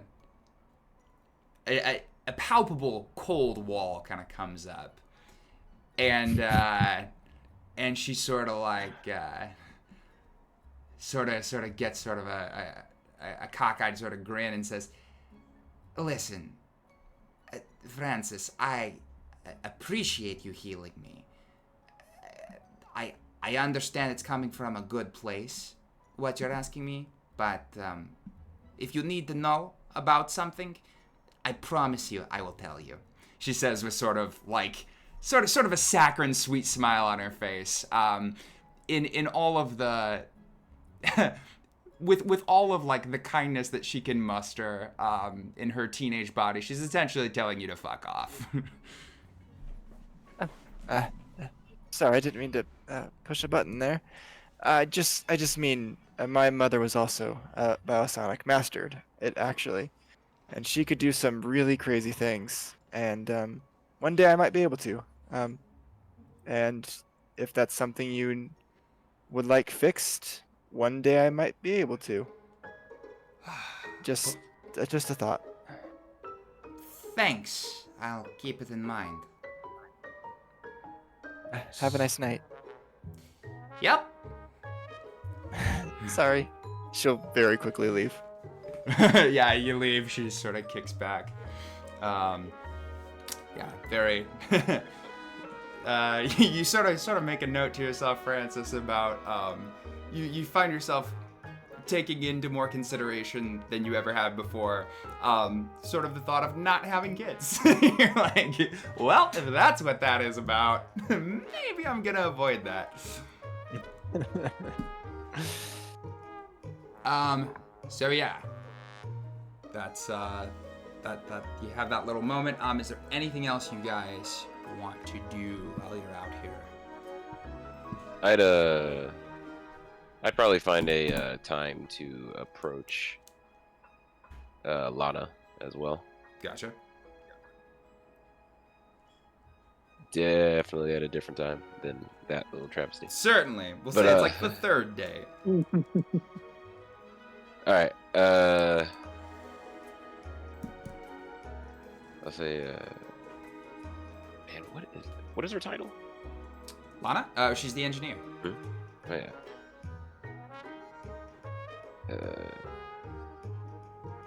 I'll poke my head in and say, you see a kind of face I had back in the car and in the anvil. I say, may I have a word with you? Sure. You've worked with my brother before. He's said things about you that you've done jobs for the Sand Rats, right? I've worked for the commander. Yeah, you're supposed to be some sort of crazy specialist who can like sneak in and sneak out. And how do you do that? The best way that I keep doing it is not necessarily disclosing how I do it, if you don't mind, ma'am. Okay, fair. You have your secrets. I can respect that. What's up? I was wondering, you're the engineer of this craft, correct? Yep. Somebody's got to keep it together after Lansing blows it apart. Of course. Can you tell me more about this? Where are we right now? You guys are currently in the middle of metadimensional space. Oh no, I meant like in the ship. In the ship. We'll say she's doing some routine, since you're specifically asking questions that pertain to the ship. We'll say that you meet her in the engine room while she's doing some checkups, routine checkups on the engines. All right. I will say, may I ask you about the trauma bay or the medical wing? That would be probably more Francis's area of expertise. I don't know a whole lot about it, other than it's here. Oh, I wasn't necessarily asking about how it operates. I was just wondering, what kind of level of treatment does it provide? Is it a TL5? TL4? She sort of scratches her head. Listen, that's, I'm gonna go ahead and roll for her. I believe it just has the sort of technology that is pretty prevalent in the Dumada sector. I don't think it's anything special or fancy. Pretty standard stuff. Why? Do you have a cold? No, I knew someone once who Had the had cold? a cold. Not essentially. Wow. I was just wondering how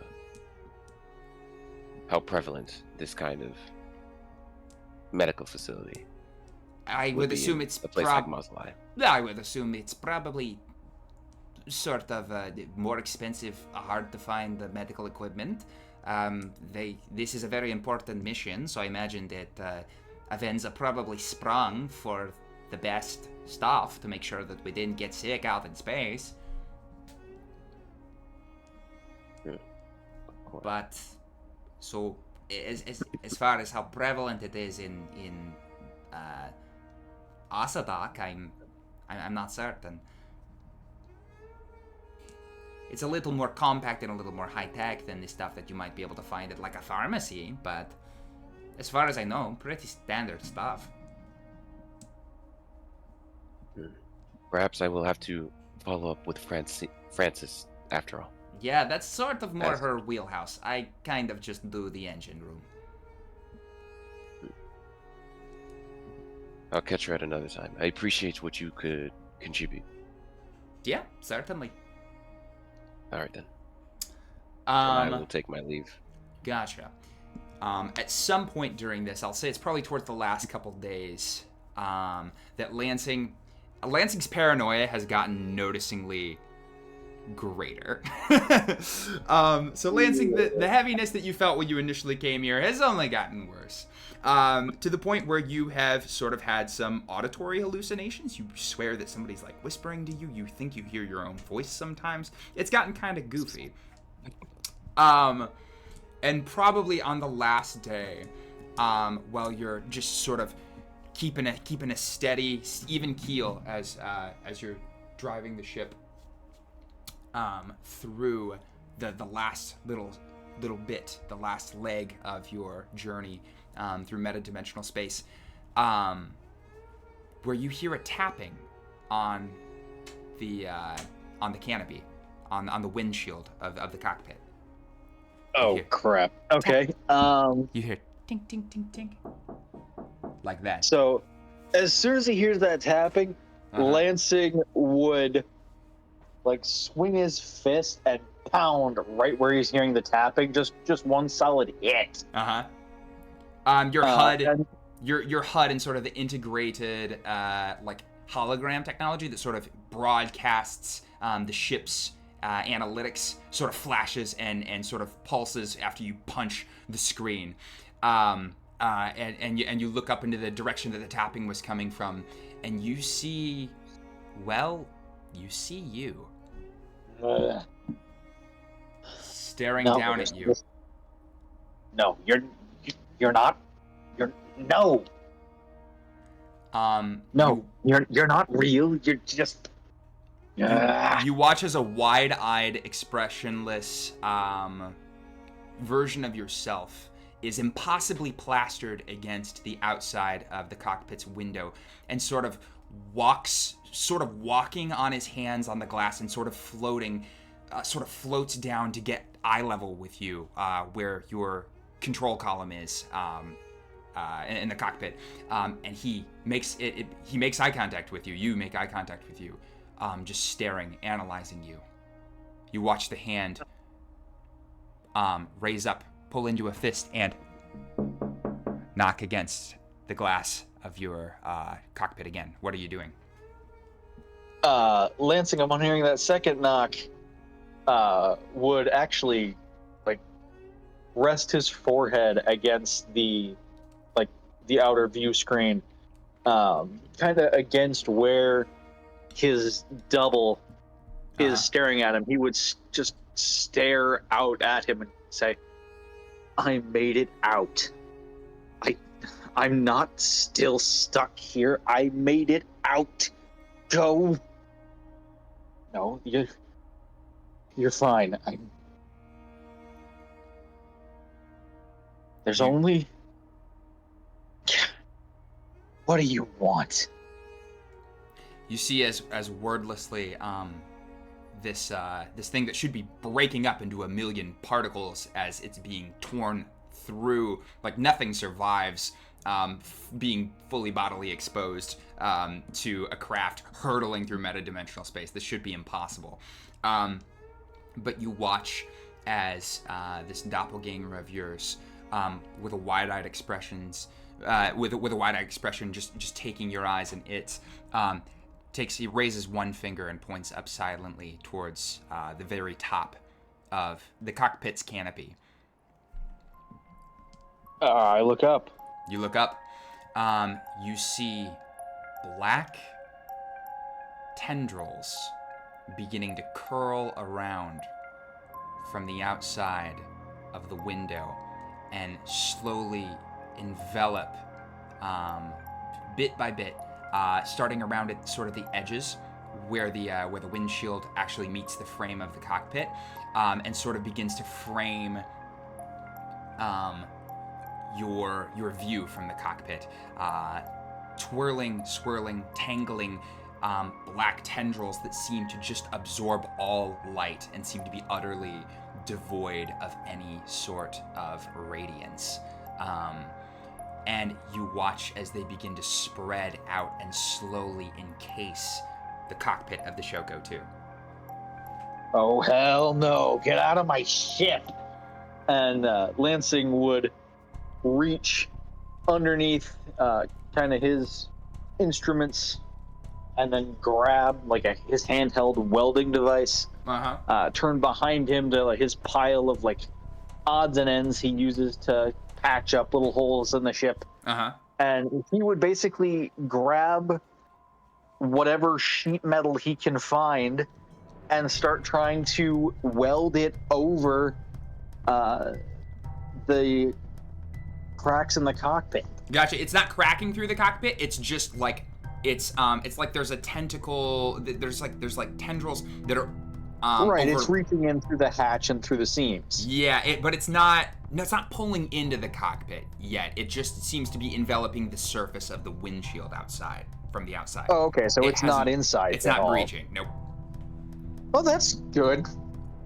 I'm still double checking and making sure that every seam is welded tight. Yeah, so frantically, welding gun in hand and bits of scrap in the other hand, you're sort of just like frantically looking from side to side. It's about this time that we'll say Francis, who's been learning to just sort of the basics of steering during a spike drive, is kind of coming to relieve you of your stent and take over for the last little bit of this journey. And you see Lansing is standing, looking manically, wildly from corner to corner of the cockpit with a burning welding gun in hand and a bit of scrap metal in his left hand. Are you okay? This is my ship. Francis, yes. Hey, I'm just making sure we didn't suffer any damage near the cockpit when we made a impact with the asshole who tried cooking my engineer. You glance back over your shoulder and you notice that the tendrils are gone as well as the doppelganger of yourself. I look where he's looking. Anything to see out there? No, just good old MDS. I'm here to relieve your shift if you want to go take a break. You look pretty tired. Can you put down the torch, please? Oh, yeah, of course.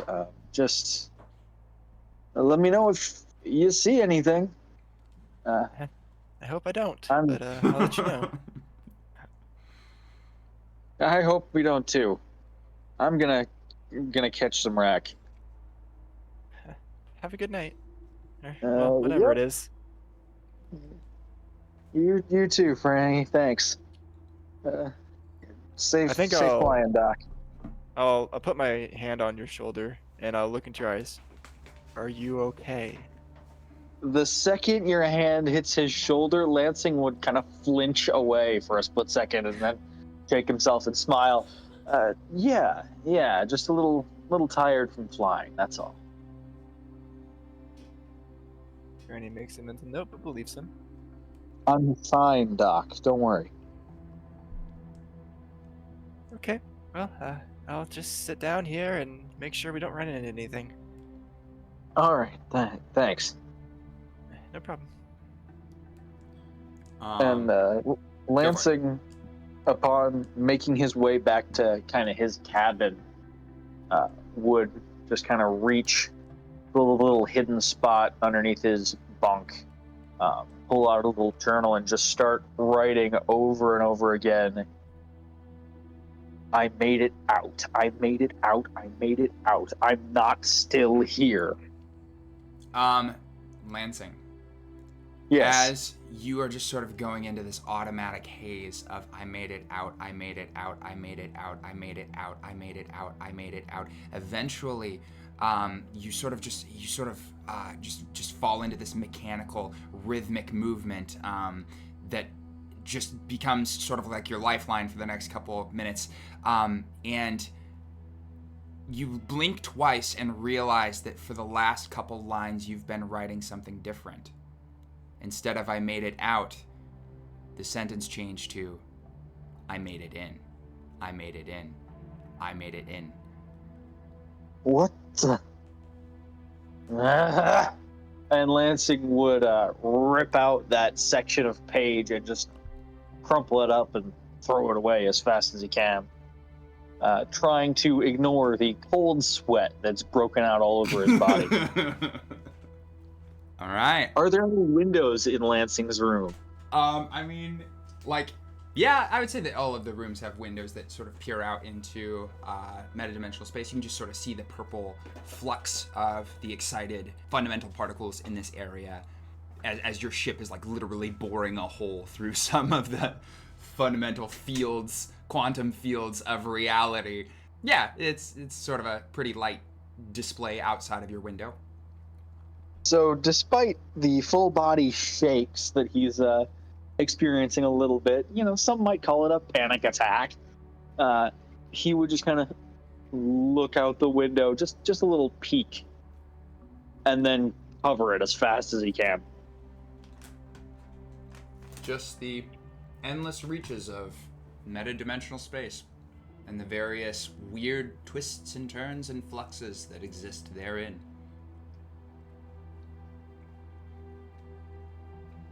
Okay, Lansing would cover up his window for the night and just, in defiance, just kind of spit out at the stars and go, "No, I made it out." Lansing Greer, damn it. I may not be an expert with this drill yet, but I am not stuck here. And then he would go out to the cafeteria to get something to eat. Gotcha. Navy beans await. Preferably away from windows. Yes, understood. All right. With all of that, are you guys ready to arrive at Kasset Base? Anything else that you guys want to do? I would want to take a quick moment to, do my little check-in with Lana. Okay. Ideally, Lansing would be doing it while trying to secure any loose pieces of hull, just kind of going around the areas that are being kept in place by the SIF fields, just securing everything before we come back out into real space. Gotcha.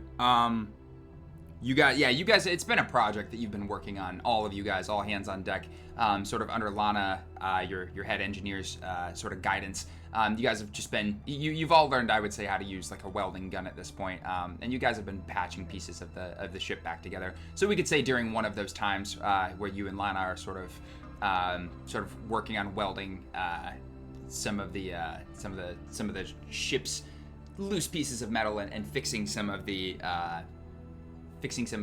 machinery that was damaged during the fight, you guys could have that little conversation. Yeah.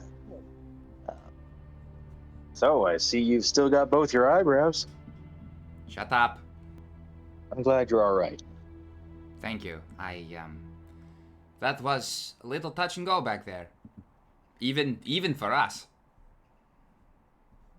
Yeah, we sure made it exciting.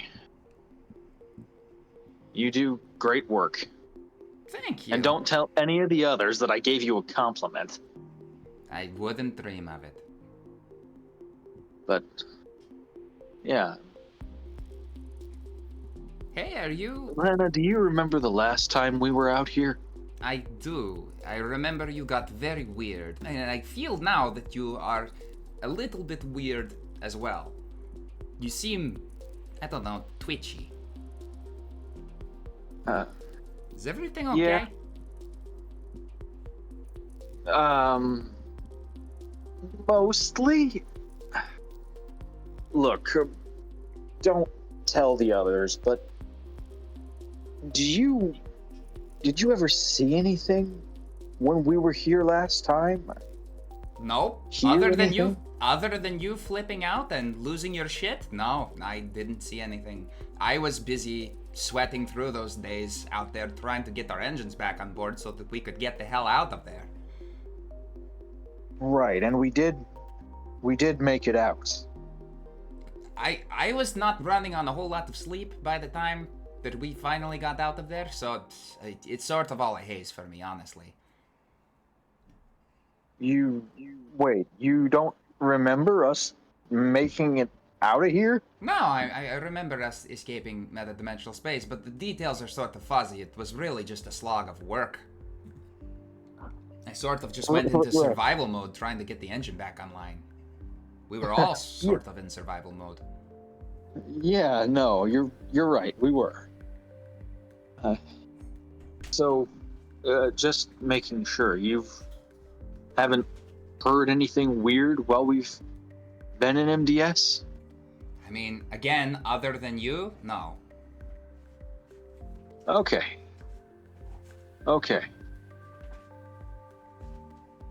I'm glad you're all right, Lana. And we're looking good to exit back out into real space. No major delays so far. You think we'll be able to make it through Atmo without anything dropping off? Sure hope so. Looking like we should be able to stay together. Perhaps this base that my brother keeps talking about, we might be able to find some repairs there. I'm hoping that we can find supplies cheaply. You sure did a number on this bucket of bolts. I know. And I appreciate everything you've done to keep her together. I'll do what I can to see if I can find us a bit of a discount when we land. I should go check on Francis. Okay, well, if you need a little something for your head, she sort of makes a little motion with her two fingers. You know who to come to. Punches you in the arm. And at that, you would see a genuine smile, mostly free of nerves, pop back up on Lansing's face, and he shakes his head. Just not in my cockpit. I was suggesting it for you. No, thank you, Lena. You need to steady your nerves. My nerves are fine. Just a little on edge after, missing so much hull and you getting half cooked. Well, hey. But thanks. Everything worked out all right. All right. With that, your journey comes to an end. You emerge. What's that? Sorry, one thing real quick. Does Lansing come back to pilot at some point? Yeah, I would say for the last absolutely. the last stages of winding down the spike drill would probably be the most important for him. He would need to oversee that last step down procedure to make sure that you don't go crashing into the heart of a blazing star. Okay. Yeah, that'd be bad. Yeah. So you already rolled once. You don't have to roll again. What do you want to say, Matthew? Sorry, small thing. I'm gonna try to hide a bioscanner active to secretly scan Lansing. Oh shit. Okay. That's tight as hell. So what is you have a bioscanner on you? Yep. Because you would probably need to, it would be user interface, like you would have to hit a button to initiate the scan, because I assume it gives you cancer if you use it too much, like most medical imaging technology. You would have to be hands-on with it in order to do it. Okay. I think as I'm leaving, I'll just quickly try to scan him. Gotcha. When he's like just Secretly. behind when he's like behind the While I'm the walking control out past him. console. Gotcha. Yeah. Gotcha. So I would say that if you're gonna do an intensive diagnostic scan, especially if it's just like if you don't know exactly what's up, then I would say you would probably it would probably take a little bit. So you would have to like catch him off guard. Well, the good news is, too, with Lansing's current mental state, an odd noise might go noticed but not induce frantic searching of the cockpit at the moment. Gotcha. So to go ahead and do this, let's go ahead and roll. Why don't you go ahead and roll? This would be a sneak or stealth. I can't remember what they call it in this system. It's sneak, yeah. Yeah, sneak. Go ahead and roll a Probably sneak check. all of my terrible stats. Go for it. Sneak dex, sneak wisdom. Sneak dex or sneak wisdom, I would be fine with either of those. Okay. Because you can Go plausibly wisdom. use wisdom to hide Ooh. your... Yeah, that one was cocked. 1 second. All right, that is a flat 10. Okay, roll an opposing notice check, Lansing. That's what I thought. All right. And my rolls continue. Awesome. That's a 4. So it is undetected. Yeah, you're able to get him just staring out a window at one point, Francis. He just seems sort of unresponsive in a bit of a fugue state. You're able to sort of walk up behind him, use the bioscanner despite the fact that it makes a noticeable like humming sound, and there's a clear like green light that it emits. Lansing just seems to not notice it. You catch him in one of his particularly out of it episodes, and the readout that you would see is probably increased levels of just like stress hormones. Just clearly seems like his adrenal gland is just working overtime. Sympathetic nervous system is just working overtime. He's burning the candle on both ends, really. And just a little in the middle from time to time. Yeah, seems to be like he's just having a lot of stress. Okay. Whole bunch of stress. And you don't have to use the scanner to see the dark circles under his eyes. I don't have dark circles. You have dark circles. Franny will check in after we're out of metadimensional space because she has a theory she's working Gotcha. with. Okay. That's all for now. So, yes, as you guys are arriving in K-Set, you hear Lansing sort of make an announcement, I imagine, over the comms, letting you know that you'll soon be stepping out of metadimensional space. And you feel sort of the inverse of the feeling that you had when you stepped into the metadimensional space the first time, as reality begins to shift back to its proper proportions. You sort of feel that tight feeling in your stomach, but it seems to be pushing outwards rather than an implosion of force, sort of an explosion. Everything seems to be pushing outward all at once. Suddenly, the wave of purple that has become the ambiance and the color that you've become so familiar with for these 6 days of travel is suddenly peeled away in an instant, and you find yourself open, floating in the familiar blackness of real space and the twinkling stars of the Dumida system. You see in the distance a giant red supergiant star that sits at the center of the system, and you see a readout in the upper right-hand corner of your HUD that says that you have arrived in the Chlorophyll system. Lansing. Okay. Well, attention crew, a good solar day to all of you. We have made it to K-Sit. So, if you wouldn't mind stopping by the cockpit, I just want to run down a couple additional details about your contact and see if we can coordinate something to get some repairs on this ship. So what you would know is that the star Chlorophyll is it's at the center of this system, but there's no habitable planets here. Rather, and I assume Sulk would have told you this, that there's a gas giant called Hemidal that is the only place where there's really any sort of human activity, and there's a gas mining facility there, and KSIT stands for the Chlorophyll System Interstellar Transit Base.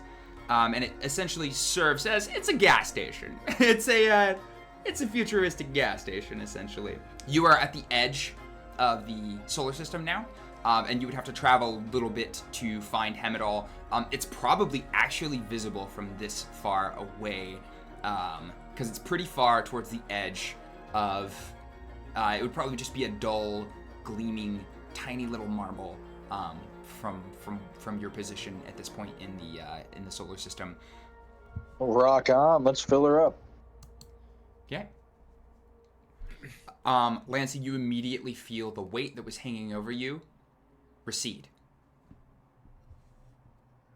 And sort of go back to the boiling, the simmering on low, the back burner of your mind. Yeah, the second we're back in real space, Lansing would let out just a big sigh. Just a combination of a sigh of relief and almost like just letting go of a chunk of the tension that had been riding on him. You guys all hear the sigh over the comms as Lansing is like not thinking after his announcement. You just hear a, oh God. Oh shit. Yep, we made it out, everybody. If you want any snacks, we're approaching the K-Sit Fuel Depot. Glad to hear it. Glad we made it through safely. Would it be a long travel to the system? To this? Nah, it'd just be about, so it'd probably be about a 16-hour flight from the edge of the solar system. And you're able to hone in pretty quickly with your newly replaced navigational system that sort of shows you the layout of this system as well. You see a couple small uninhabited rock planets that sort of orbit the Chlorophyll star, and a couple gas giants as well, the biggest of which, Hemidal, being your target. You are able to use the ship's navigation system to sort of lock onto it, and it's pretty well a straightforward shot. As you approach K-Sit base, you see in the distance what appears to be a rotating wheel sort of spinning on its side, on its axis, around this giant sort of mustard yellow, dull glowing gas giant that just fills your vision at this point. You've gotten close enough that you can now see Hemidal. It is massive, of the likes of Jupiter, with swirling rivers of liquid hydrogen that run beneath the planet's cloudy surface and underneath its atmospheric nebulous exterior. Just a giant, all-consuming yellow planet. And this base that orbits around it, which you see has two sort of functional parts to it.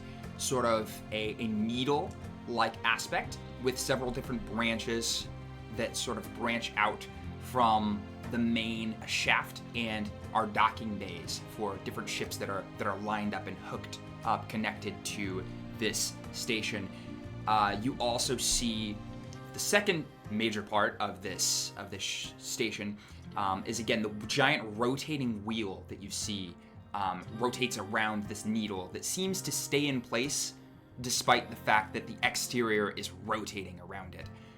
So imagine, I guess, it'd be kind of like an inverse lollipop. If you took a big lollipop and pulled it off the stick and stuck the stick straight in the middle of the lollipop, that's kind of what it looks like. Which part's rotating? The rotating part would be like the ring, the lollipop in this analogy, that sort of goes around and branches out multiple different pathways connecting towards the needle part, the shaft, where the other ships are sort of docked at. And that part doesn't seem to be rotating. It seems to be staying still, Gotcha. While this giant sort of Ferris wheel, that's probably a better analogy, Ferris wheel looking structure with glass windows all throughout the various corridors that make this giant circular loop around the shaft of this needle that sticks out. As you approach, you, Barry, in the comms see a signal that this base, this station is trying to establish contact with you. Alrighty. Is this something that I should forward to the pilot, or is this just something I should handle myself? It's up to you. This is a role-playing game. It's you make decisions. I'd say it's probably better for the pilot because he actually knows what actually knows what he's doing.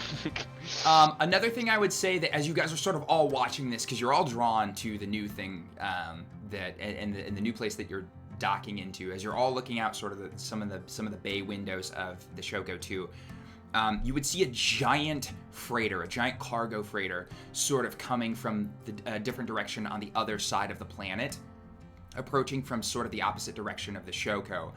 And as you get closer to this station, you see that it's apparently undergoing renovations, as you see modules that have yet to be attached and installed sort of suspended and tethered to the physical structure of this craft. You see a couple service module ships, small little service lighters that seem to be flying around the exterior. And you see a couple small figures that look humanoid from a distance. They might be humans doing extra vehicular activity in their vac suits, welding, doing some deep space welding outside. All right, so I'm gonna, upon seeing the communication signal, kind of turn to Lansing and say, they're trying to make contact with us. You feel sort of the looming presence of Sulk, Commander Sulk, sort of looming over your shoulder, and he says, well, patch them in. All right, and I'll patch him in. You hear, hello, this is Comms Officer Bentley, requesting your designation. Hello, have we established connection with you? Can you hear me? Do you read me? Yes, I read you. Okay, Do I know our stuff, or?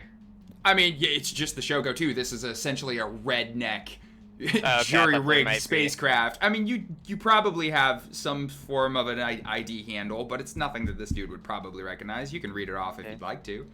This is the Shogo II. We're trying to, I guess we're trying to like make a. Would it be a landing or a docking? What would this be considered? It would be a docking. Yeah. Okay. We're requesting permission to dock. Okay, I do see that you're coming out of the Mazaalain sector. We're not expecting any shipments from Mazaalain for another month. State your business. Oh boy. And be advised that you are in range of our spinal beam cannon. A spinal beam cannon? What is that? Okay. In case you get any sort of funny ideas. Okay, so they saw that they could see which system that we came from? Just from from reading the direction. Which direction? Yeah. Okay, and so wait, so is this a place that you have to like? Because I thought it was the equivalent of like a gas station. I mean, apparently it could be the equivalent of. You're not really sure. You've never been here before. And Mazaalain is quite hostile. If you have questions, you're welcome to ask. Okay, well, I'm just in a situation where I'm not exactly too sure how I'm supposed to respond because, I mean, we literally did come from Mazaalain, and I didn't realize that it was like an appointment type thing. Sulk looks over and he says, I can take over if you want me to. Oh, Yeah, or me. I'm here too. Oh, actually, yeah. Actually, why don't I let my players play the game? Yeah, rather not talk to myself. Matthew, why don't you go ahead and, Sulk sort of looks at you and says, well, Francis, you were assigned to this mission to be our negotiator. Why don't you go ahead and do your job? Alrighty. Hi, this is Shoco II from Mazaalain system.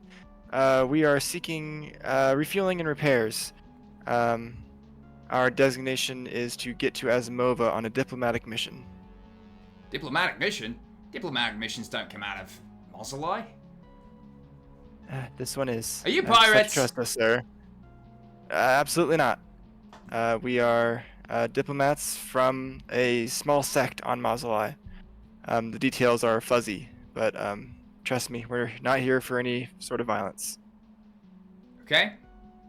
All right. I'm gonna need to know your cargo. What are you carrying? Well, Francis meant to check that at some point during the 6 days that they were traveling. So basically, you would see that the cargo hold has a number of, it looks like mostly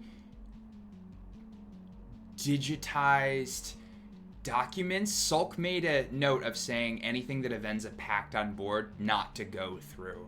But you see multiple different, like, I guess you could break those rules if you wanted to try to get around it and see what was inside the crates retroactively. Just basic inventory. I mean, crates of digitized documents would be fine for fancy. Yeah, it would be that, along with some machinery that you're not necessarily sure what it does. It looks like some of the stuff that you saw in the anvil, the prototype machinery that you saw them sort of testing.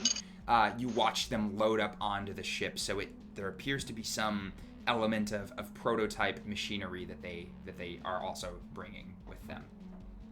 Okay. Just some basic documents and a couple of machines here. Nothing too crazy. All right, and you are looking for refueling and repair. Is that correct? Yes. Just hit some stuff on the way through. And need to make another jump, obviously, to Asmova. And you are not sensor representatives, is this correct? We are not aligned with CNSA, no. What? You hear sort of an off-comm sort of chatter as he like holds his mic and sort of talks to somebody next to him in his office. He's like, yeah, I say they're not from Sensor. What? They're not from Sensor? I didn't know there were any other powers in that system. Well, I guess there are. They've got one pulling up on the front door with a freighter. Yeah, I think we should probably talk to the boss about it. Hold on, I'm gonna put him on hold. Yes, this is Comms Officer Bentley again. We're going to need you to go ahead and do an orbital incitation burn around Hemadol, planet Hemadol, and we're going to ask you to hold. Go ahead and just sort of hold steady. I'm gonna ask my commanding officer what it is we should have you do. So I'll get back with you, Francine. Just quite well. hang tight. Sort That of didn't go well. silence on the lines. Actually, you know what? I didn't let you do a check for this. Go ahead and roll. Go ahead and roll a talk or lead. Talk intelligence, or charisma, probably actually. Charisma, yes, 100% charisma. Okay. Not great. Okay. 5, 6. 6. So yeah, all the same stuff that happened, same outcome. I mean, I didn't say the right things anyway, so it's okay. Did I roll a 1? I did not roll a 1. Okay, never mind. Well, I hope they decide to let us land. Well, I guess we didn't really consider how weird it is that we're coming from Mazaalain. We don't really have any other choices. There's no other refuel stations in the sector. This is basically it. I mean, I could have lied and said we were coming from a different system, but or it passed through Mazaalain, but that seems also sketchy. I'll just follow their orders, and hopefully they'll trust us eventually. You see another, after about 10 or 15 minutes pass, you see another signal show up on your comms, on your comms controls, showing that the Kasset base is trying to establish contact with you once again. Alright, I'll patch him in once again. Hello, this is Commander Reginald Keita speaking. Who do I have the pleasure of talking to? Medical Officer Francis Belmont. Alright, Francis. You guys are a bunch of defectors, aren't you? I look to Sulk. He just nods. Yes.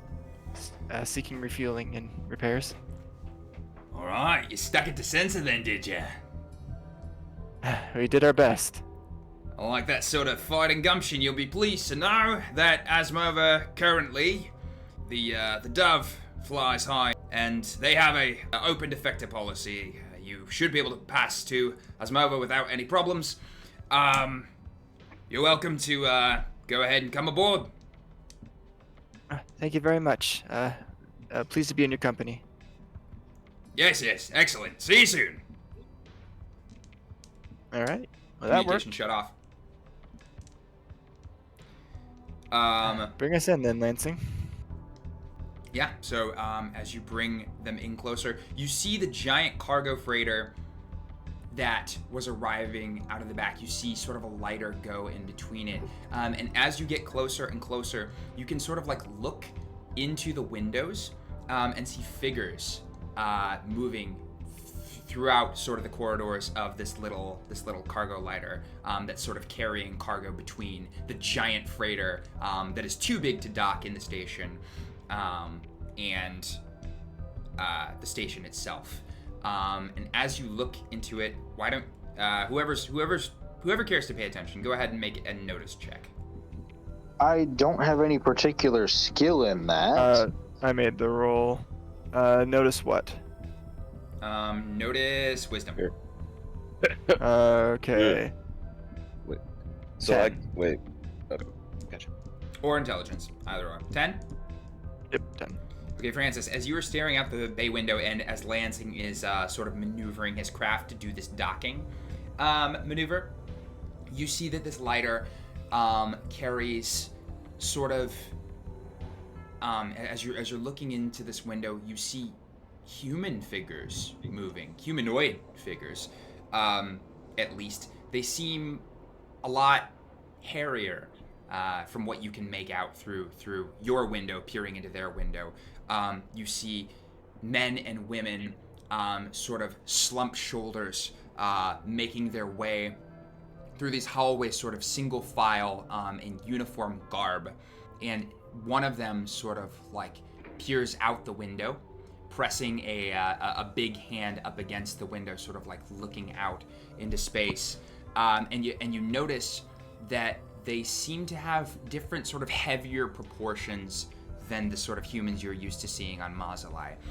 Thicker brow, more hair, just like very, very thick black hair that sort of is tangled and knotted.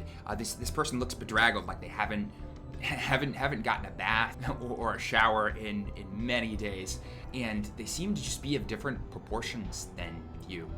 And as you're sort of having this moment where you're trying to figure out the sort of person that you're looking at, you see a stout hand sort of grab onto the shoulder of this being and silently yank it back into place and sort of shove it into line with the rest of the marching single file individuals. And you watch as the engines of this little cargo lighter begin to flare up and it begins drifting away from the docking bay and flying towards the cargo freighter. Did he look in distress? I'm gonna say Or with that the notice check. creature? I'm gonna say with that notice check, yes, he did look like he was in distress. And the hand that came behind, was it the same hairy type? Nope, it did not seem to be. Would Franny have studied slavery in school? I'd say it's pretty straightforward. You're pretty sure.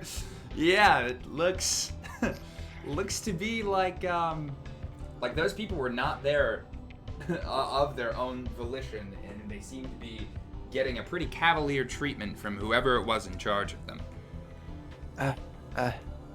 Barry, can you get a trace on that ship right there? The one's trying to get away right now. What? Why? I believe it's a slave trading ship. What? Looks I like they're- guess I could try. I don't exactly I- know the implications of trying to trace a ship down, though. Just to get a read on maybe its ship number or ID number so we can find it later. I know we can't solve everyone's problems, but So if you are trying to, If you are trying to tag it, essentially with a sensor detection, you can go into a detection lock, and you can track it any distance in the system that you want to. But once you detect a ship, they're aware that you're detecting them.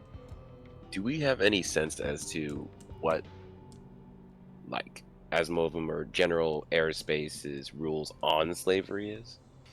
So what you would probably know, I would say you wouldn't even have to roll for it. The Sanctus Columba is strongly against slavery. Like their whole the sect. So they're part of a 3-sect religion called Mysteryism, and essentially the religion is represented by 3 birds that are believed by the adherents of the religion to be the messengers of the goddess Trinity. And essentially, the whole planet is divided into 3 different nations that believe 3 different paradigms for living. The Sanctus Columba, which is represented by a dove. The Sanctus Noctua, which is represented by an owl, and they believe in sort of that science is the key to progress. And the Sanctus Accipiter, which is represented by the hawk. And they believe that war and conquest is essentially the way to sustain Asmova and ensure its success in the future. You would know that the Sanctus Columba is very strongly societally driven. They're a humanitarian government, at least ostensibly so, and they are strongly against slavery. You would know that the ruling government of Asmova is against slavery. Or just something we can track so we can tell Asmova about it. They'll be able to see that we're trying to track them, and I You don't can know also if you've noticed. you can also do it. I believe you can do a sneaky detection, and it makes it harder. It detracts from your roll. So you could try to. All right. You could try to make a sneaky detection lock on them if you would like to. Do you want to give it a go? Well, let me just talk a little bit more. I think it would be a little bit risky. I don't know if you've noticed, but our ship is kind of in shambles. I wouldn't want to have another fight. That's true. If not a lock, is there any way that we know of to identify a ship based on just markings, or I guess we can just get a good look at its markings and let someone know about it? It is unmarked. Space yes, is that's a really large place. An unmarked white man. Pretty much. Yeah, basically. Trying to find a single spaceship in the entire solar system is pretty much impossible. That's fair. Like, we don't even have like an information network, and like it's not good. I mean, I could try, but I am not sure if I'm comfortable putting everyone else at risk without them knowing. That's fair, and it's probably not our problem, really. We're just here for our mission, right? I'm just gonna kind of look at him. Yeah. Okay, so you are not trying to do a detection lock on them, Barry? Not at this time. Okay, so Like, as we're almost dead. Like, we haven't even completed our mission. We're not exactly combat ready. Gotcha. As you pull... I was just asking if there's any way to get information, but if not, that's okay. Yep. You can pull... Alright, so you pull the Shoco II into the docking bay. You sort of hear an automated voice come overhead. They're like, "Hello, and welcome to the Chlorophyll Interstellar Transit Base, or CASIT Base. We ask you to please prepare your luggage and cargo for inspection. One of our customs I'll go ahead officers will be greeting you shortly." I'll just go ahead and call down to Lana. Just so you know, we got customs coming on board. Yeah, I already hid it in my mattress. Thank you, Wow. Lana. Any stuff in our cargo need worry about inspecting, Sulk? Zog just sort of like holds your gaze for a second. He's like, "It should be nothing that they're concerned with." Very well. We really shouldn't let them know about our like the piece of the information that we're carrying, because some people might want to sell it back to I Sensa. imagine that's just in mine or Patrice's room, just hidden. Do we have that special storage Nope. Smuggler storage? Nope. Not yet. Well, Okay. they wouldn't be able to just tell it looking at it. It's just like It's just like it's a like- briefcase, so yeah. I imagine it's in So- my room or Patrice's room. So What's as the extent of contraband we have? I think that it might be. I assume you guys take special precautions to hide any contraband that you do have. Is it this time? Yeah. What's up? Oh, sorry. Is the stolen spike drive count as technical contraband or not? They seem to be fine with the fact that you blew off Sensa. They seem to this particular group of people seem to not care that you gave your nation the slip and are essentially runaways. Oh, wonderful. But as you hear the airlock, you sort of get the docking notice that the airlock is being connected to the ship, and it's not long before you hear essentially like the doorbell of the ship being rung as a customs officer is essentially paging you guys, Lansing. So you would hear like the ship's alarm system. It sounds suspiciously like a doorbell. Ding dong.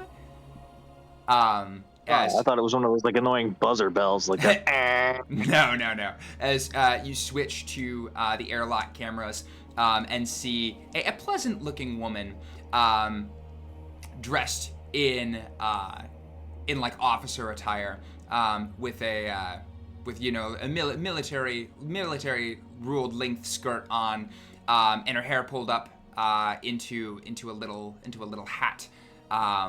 Sort of standing pleasantly with disembarking documents in her hands. Hello, my name is Leslie. I am paging the captain of the Shoco II. Welcome aboard, Leslie. This is Lansing. All right, if you go ahead and open up for me, we'll go ahead and just get a luggage inspection crew on board your ship and get you signed out. Get all the paperwork taken care of, make sure everything's above the board and legal. Of course. Just opening the transit airlock now. Yeah, so after going through a frustrating amount of legal rigmarole and red tape, you were able to get things signed off. You got like right in the location that you'll be staying on. There's only like one freaking space station, so you don't even know why they're asking you that. It's a real pain in the ass. But after you go through all of the customs, you are able to board onto the docking bay, and you're able to disembark for your ship for the first time in like 14 days. You all are just, it's good to be out of the Shoco II for a little bit. It's a nice ship. It's been your home for the 14 days, but it's good to be out and somewhere else. You find yourselves looking down a long corridor that seems to go on for over a mile, that leads to kind of the giant spinning hole of the space station that you saw earlier.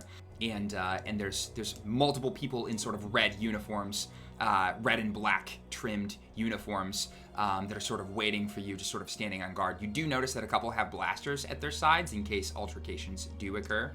Oh, another thing that you would have noticed while you were pulling in is that some of the ships have the accipiter, which would be like the hawk, the sect of the hawk. They have the accipiter like spread wings of a hawk that sort of make a crescent, where the beak drops down and the wings that sort of tuck up underneath the symbol and form like a crescent bird. But you also see some ships that definitely don't seem to have come from Asmova. You see some colorful cruisers and patrol boats that are decorated with various flamboyant pink strips of metal and graffiti art and words and languages that you can't quite comprehend.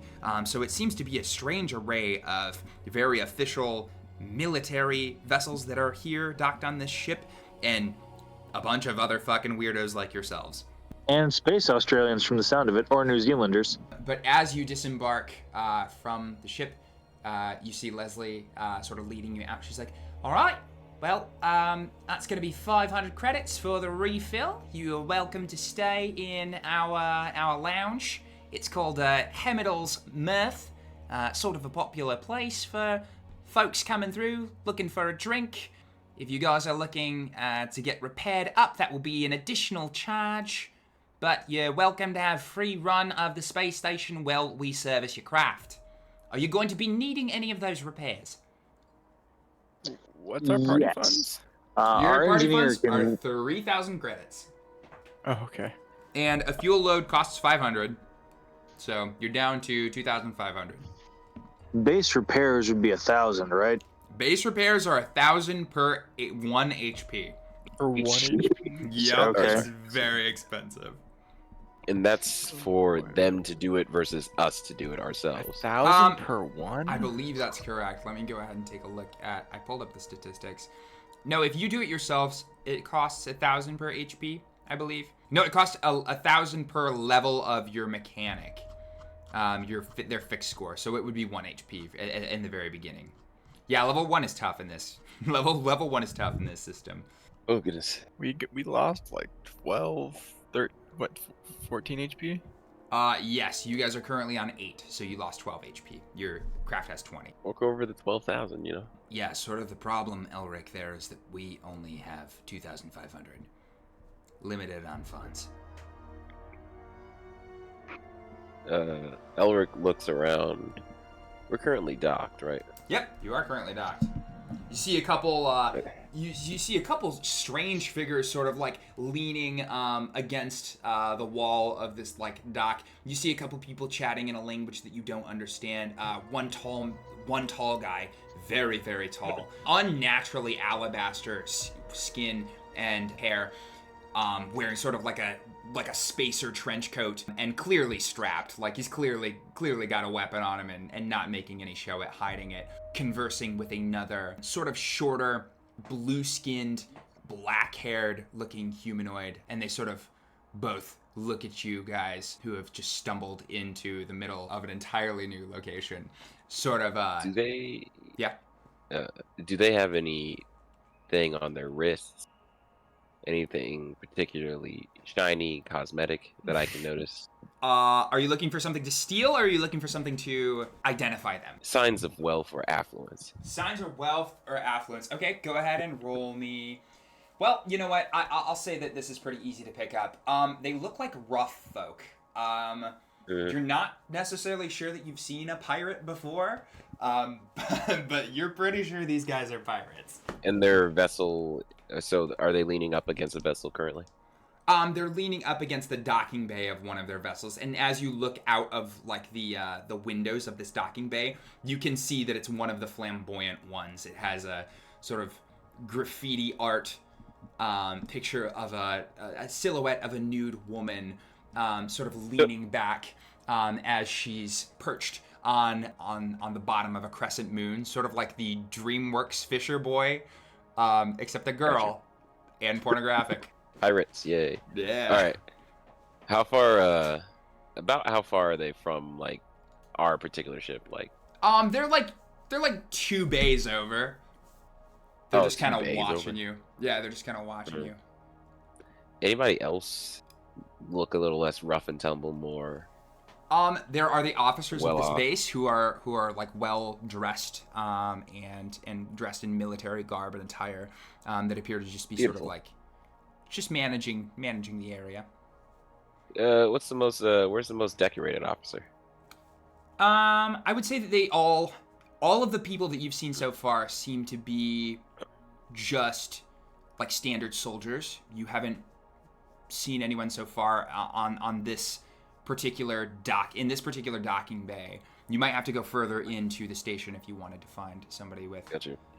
a little more brass. I'll look to, Soul, can I say? Commander, will our lack of funds be a problem? Well, I sure hope not. Avenza just gave us what she thought we would need to cover the fee for refueling, and then a little bit extra. But when we land, I have some contacts that we should be able to get into connection with that will have more funds, more wealth available. But unfortunately, we can't request a transfer of funds at this point. We're still another star system away, literal light years away from my friends on Asimova and from our friends in Mazaalain. So for the meantime, we're going to have to make do with what we've got. I've got Understood. the trade ability. I don't really think that's gonna help us here, since it's probably a set price, and You I could don't roll. think that we're in You could any. roll trade to try to get a discount on repairs. Yeah, that. Do we have any sense of what I think we might be able to, with we might be able to appeal to their sense of humanity with Francis. Yeah, Francis, yes, What? Francis. Yes, hi. I was thinking that like no, I'm not talking in character right now. I was just thinking that we might be able to like try to use you've got talk, right? I assume you have talk. I have talk, yeah. Alright, we might be able to coordinate something with my trade ability and your talk ability, and the fact that they know that we are from Mazaalain. Yeah, I think we might be able to do it, and plus I have the connection ability, which allows me to like make connections with people. So we might be able to tag team them into giving us a kind of like a discount type thing. Francis, I know you're a little bit on the good side of things, but I think it's best if we can try and use your sweet way with words to get a little bit of a discount. What would you suggest? I think that we could possibly use the leverage of our mission to try and barter a discount. Okay. I'm not I exactly can think the something greatest. up. I'm not exactly the greatest at talking, but I'm fairly good at coming up with plans. So, has the person asking us about repairs just been standing here the whole time waiting for us to respond to her? I would say that Leslie's probably she's walked away already by now. Like she basically just gave you like, all right, so that's basically it. You're welcome to go get a drink if you'd like. Ask me if you have any more questions, and she just starts walking away. Excuse me. Yes. Where would we go to find repairs? There's a repair bay here in the docking bay. Okay, I think I've got it. So I think that you're gonna have to Francis is gonna open with the talk to get them initially softened up, because I don't have actual talk skills, but I have the ability to work out trade deals, and I have the ability to make connections. So you soften them up, get them open to the idea with diplomacy, and then I discuss the actual specifics. Tell you what, we'll call it like a help action. So like Francis is basically gonna roll a reduced DC check, and then if she gets it, you're gonna have it'll be easier for you to do your trade check. How about that? Yeah, that works. I'll go up to the mechanics. I assume there's like some desk or counter for the repair section. Yeah. Okay, for sure. I go up there and hi. We just came from the Mazaalain sector. We heard that the people here like defectors, or at least are happy with people that do that. Our ship took quite a bit of damage trying to escape Mazaalain, to escape the tyrannical forces of the CNSA. You stuck it to your government?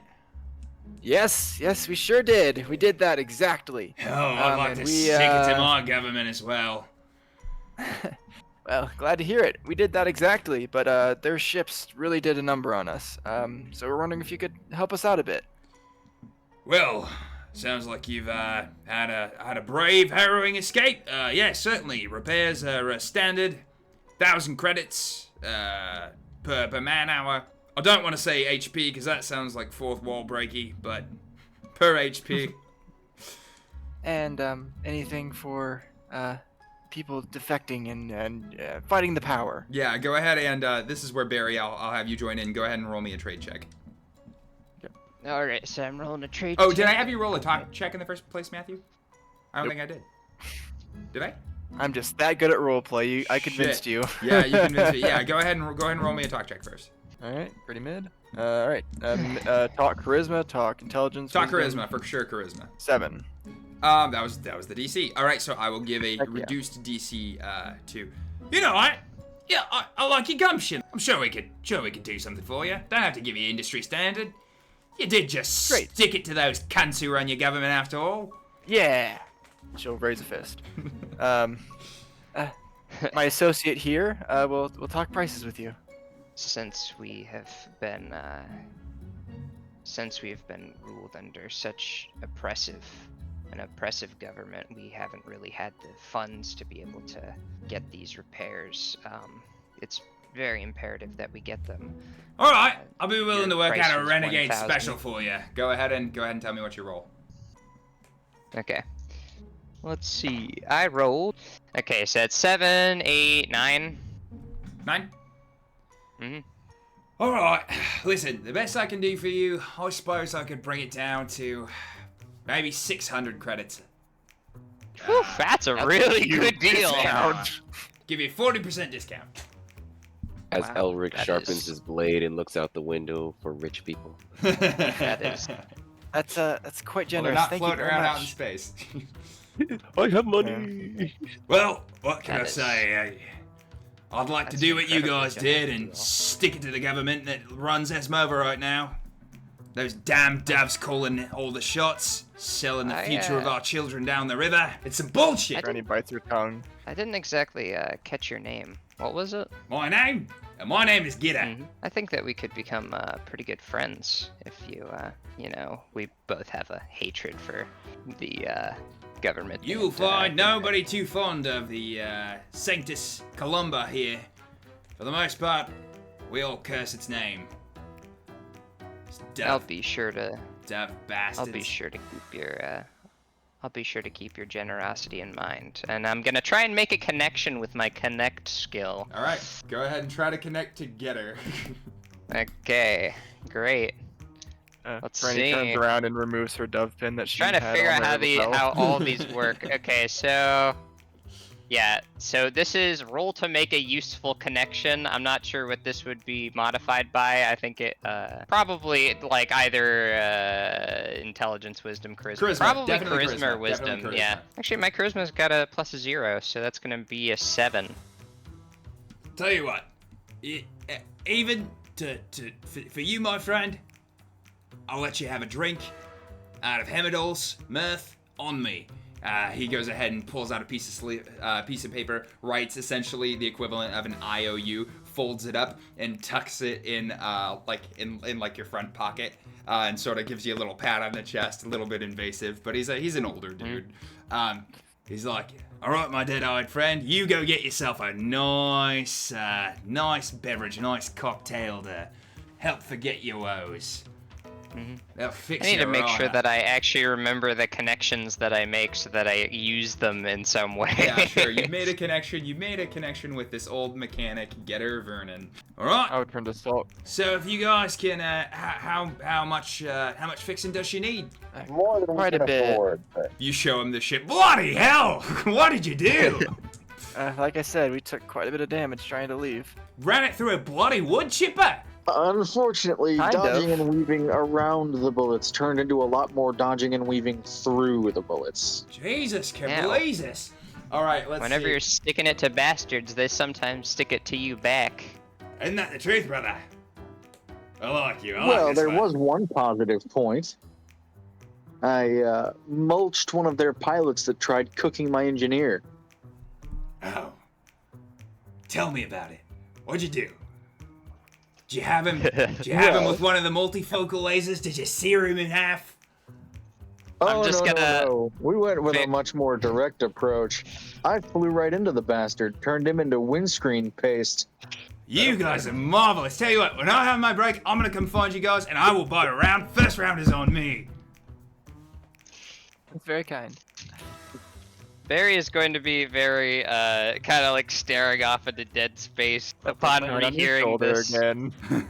How Okay, well Barry. read are we on like the conventions of air warfare to know that that might not have been okay? Would we know that? This guy's clearly super excited about it. You've been able to put it together from the symbology, and you see the crescent hawk on a pendant on his like military uniform. These guys are a Scipiter. So they're all the about hawk warfare. sect. They love war. So this dude is like super excited. He's like, oh So- yeah, it seems like the glory days to me, man. So they like war for the sake of war without any kind of honor or glory in it? Just No. They They believe. So essentially, why don't you go ahead and roll a no check to get more than I've told you so far. So Elric, why don't you go ahead and roll a no check intelligence? So that's a 7 minus 1. That's a 6. Wait, intelligence? Wait. Yeah. If you don't have anything in no, that's a -1, right? Correct. -1, yes. And then I have a +1 for intelligence, so that's a 7. Okay, so the DC was 7. It's not too obscure. So basically, as I've sort of mentioned before, there are 3 sects of this religion, and the Accipiters believe that basically the answer to Mazaalain's problems. There's like a proverb. The herald of my message is the hawk. Under her watchful eyes and sharp talons, you will find victory over the nations of the stars, and unite them under Asmova's mighty banner. You're able to pull that piece of their scripture from your memory, from something that you read maybe in your younger years. But basically, they believe in conquest as the salvation of their nation. Got you. So, first, I raise an eyebrow to the mention of a clear breach, and then it goes back down in realizing who he's talking to. Commander Salk, how much of our funds can we use on the repairs? Venza said that we're welcome to use as much of them as we need to. So I've calculated it out. You guys can get 4 HP back this way, and you would have Not bad. Yeah. 100 left. Yeah, you'd have 100 left. For how much it cost before, not bad. Not bad at all. Okay. Connection. Well, I guess we better get on that. No sense in just holding on to these credits. We could use the rest and go get some drinks. I'm sort of pro that plan. Barry, if you're not going to use your free drink, can I use it? Go ahead. Thank you. Yeah, let's go explore this place. I'm kind of itching to look around. Yeah, I was gonna look for some medicines and some clothes, maybe. Okay, boo hiss. Who wants to hit up the bar with me? I will gladly join you for a drink, Lana. Okay, now we're talking. You see Salk just sort of like motions you guys in real quick. He's like, as you may have noticed, this is an Accipiter base. They're a little bit different than the people we'll be running into in Serenity on Asmova. Be careful around these people. They're riled up. Their sect hasn't been in power for the last 200 years, and they're pretty upset about it. So be careful some of the things you say. Just watch yourselves, okay? Keep my peaceful talks to myself. And there's definitely pirates around here. So he sort of glances up towards the 2 individuals that you had noted earlier, Elric, that are sort of just keeping eyes on you. The one with the blue skin and the black hair just like openly staring at you. Be careful. We don't want to attract the wrong kind of attention. So as you guys sort of head into the station, you walk into sort of like a main lobby area, and you see a number of armed soldiers just sort of standing in their posts, and you see sort of a tall, commanding figure stands at about 6'4", black cropped hair, and has he's the brass. You see sort of the symbols of a ranking status hanging off of his pauldron. You also see an interesting insignia, an emblem, metallic medallion that sort of is pinned to his jacket.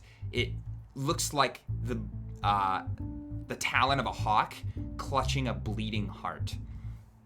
And as he approaches you, he greets you in a gruff voice that you recognize that you'd heard over the intercom before and says, "Hello, my name is Commander Reginald Keita. I thought I'd get eyes on the escapees myself." Well, you certainly found us. This is us. I'm Francis, the one you spoke to most. We have Elric here, and Barry, Commander Sulk. Is Netalev came off the ship? Yeah, everybody's off. Yeah, so I just introduce everyone. Netalev and our pilot, Lansing. Well, that's all fine Elric and good. will walk up and stick his hand out to shake his hand and say, "Pleasure to meet you, Commander." He shakes your hand as well. Just has like iron grip. Dude is rippled with muscles. That's awesome. I suppose you're the one who flew that bucket of bolts we saw coming in out of Mazaalain? Yeah. Not only that, we flew it into a sensor, jackass. Well, excellent. You see a grin sort of spread out across his face. I'm sure you've heard from some of my boys around here, but we'd like to do the same thing to our government currently. There's I understand the feeling. the Accipiter, the lead Accipiter now, Olga Casimir, she's weak, spineless, selling the futures of our youth down the river to those town-building nanny pansies. It's not the way of Trinity. It's not the way of Trinity. Certainly not. And what better way to deal with your troubles, at least for now, than a stiff drink, at least to get things started? Exactly. Man after my own heart. Okay, well, welcome aboard my beautiful station. I hope that you'll enjoy your rest here. Let me know if I can get you anything. While they're talking, do I notice that it's a common occurrence for people to leave their ships unattended? No, there is always somebody. It seems like, again, the armed guards that you saw earlier, you're sort of beginning to piece together. The Accipiter guards in the docking bay. Those people are standing guard to make sure that nobody does anything that they shouldn't be doing. Just like nobody's gonna allow you to steal a plane in a fucking airport. It's the same idea. There's people keeping watch over these things, and mechanical locks that you assume are in place to keep somebody from just walking on board a ship and just stealing it. But if you'd like to technologically get around any of those locks, you're more than welcome to try. We'll see how the night goes. Elric will just make a mental note, just kind of just assessing his environment. Yeah, there's a lot of people just sort of talking in languages, some languages that you don't quite recognize. Some is essentially the equivalent of Common or English. But there's a couple languages that you don't recognize entirely. You see a couple, again, some more of those blue-skinned looking humans with like the dark black hair and sort of like pupil-less eyes. You see a couple of them having conversation in a language that you don't necessarily recognize. You see other humans that look like you as well. And mostly it's just a mix of smells and sensations, because weirdly enough, yeah, these people have microbes and biosystems about them that you have never experienced before. So it smells kind of sour in here, actually. It's a little offensive to the nose. These are all people from different planets and areas that you're not used to experiencing. And the station itself has its own kind of unique, strange smell. It sort of makes you a little nauseous. I know all language in common to the sector. Would I recognize any languages that other people wouldn't? Yes, you would notice that the language that the blue-skinned humanoids are speaking, Ramai, you would notice them speaking that language, and they're just kind of talking about spacer stuff, spacer talk, what cargo they're currently transporting. I was gonna go have a walk around the ring. Would you want to join me, anyone? I am finding the bar with Lana. Yeah, if the end location is the bar, happy to accompany you. Sure. As you begin walking through the ring, there is no artificial gravity here. They use centrifugal force. Centrifugal? Yes, centrifugal. Outer seeking. So essentially, the giant lollipop that you saw spinning before is done so to make the halls walkable. You notice that as you're walking, the floors bend up. So it sort of is like a little uncomfortable on your calves after a while. Just constantly, you feel like you're constantly walking uphill a little bit. It's at a constant incline. But after a while of walking around, you get used to it. And big neon lights outside of one particularly well-windowed port room, you see Hemidal's Mirth. And you see sort of the neon likeness of the planet Hemidal. And a Viking-looking character with two margarita glasses in his hand, just double fisting with sunglasses on. And you assume that that's the bar that they've been talking about.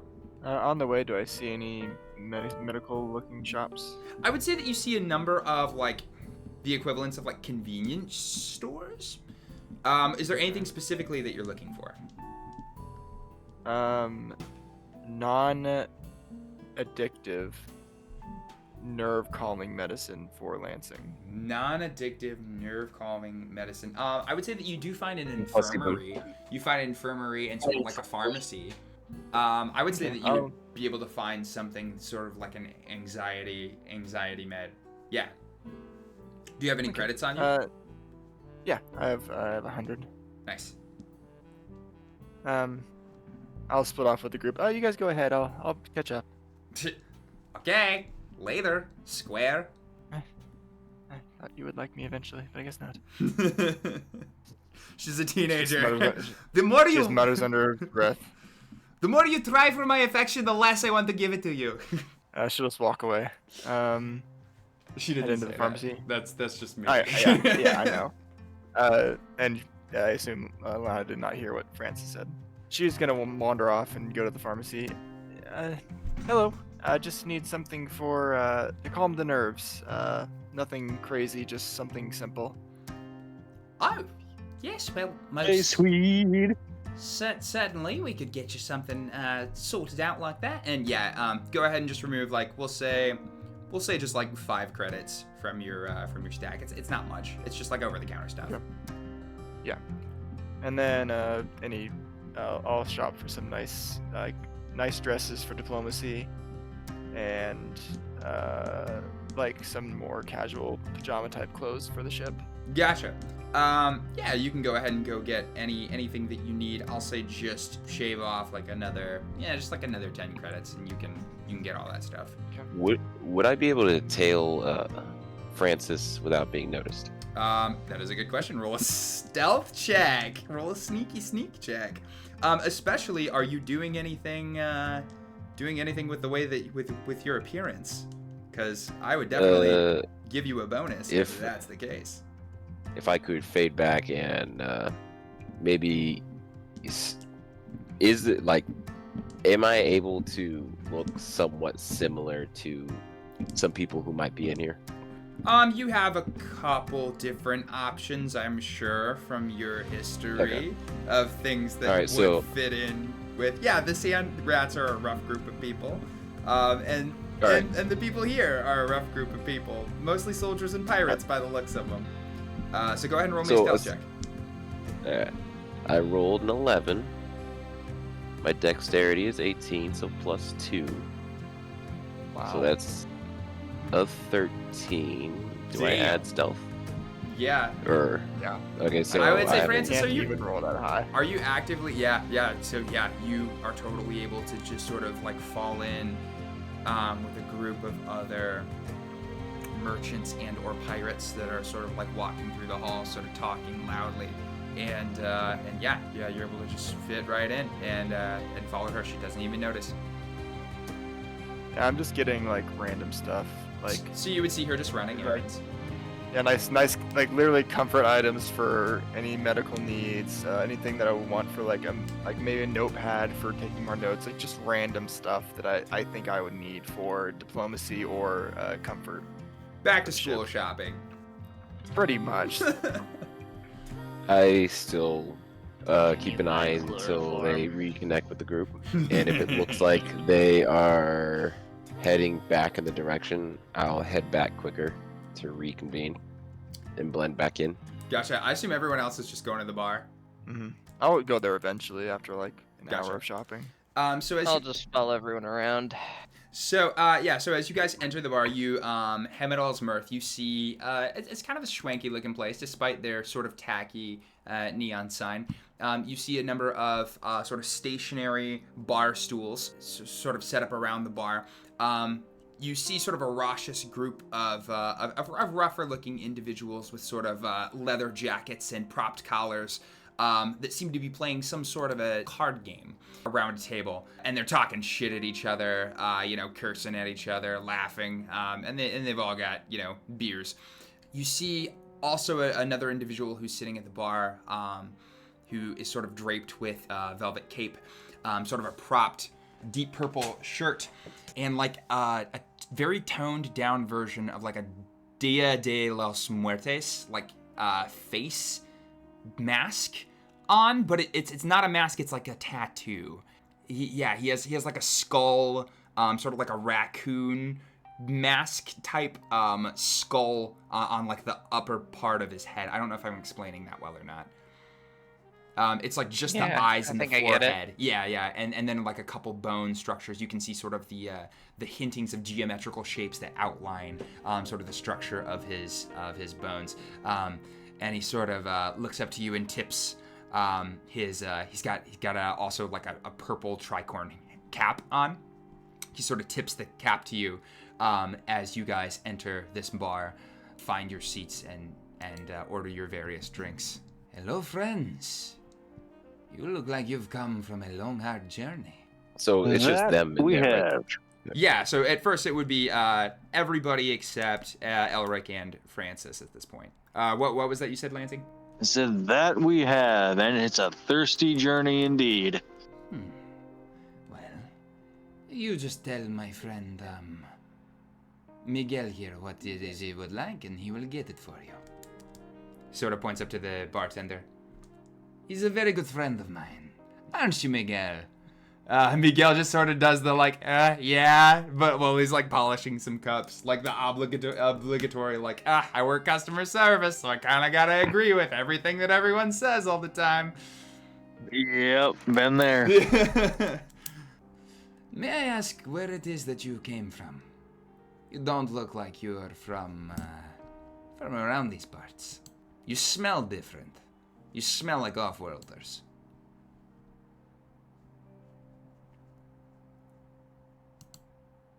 Well, don't everybody answer me at once. We came from Mazaalain, actually. Mazaalain? That place is locked down tighter than a Colomba nun's concha. We managed to make it out. Interesting. You sound like you have a story to tell, my friend.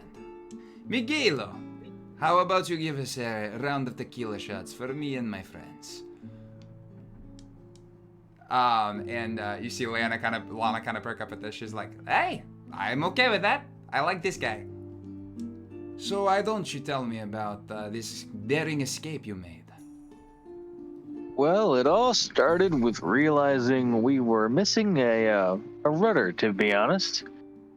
And Lansing would just kind of relay the escape from Mazaalain, similarly to how he has in the past at this point. The stranger listens to your story with a surprising intentness, sort of a frightening intentness, honestly. His eyes sort of just holding yours very steadily, and his brow furrowing as he listens to the tales of your story. After you finish it, he's like, well, that is definitely worth another round of tequila shots. How very rude of myself not to introduce. My name is Captain Sultan Zarate of the Dead Stars. He sort of pulls his hat from his head, stands up with a little bit of swagger, and gives a bow.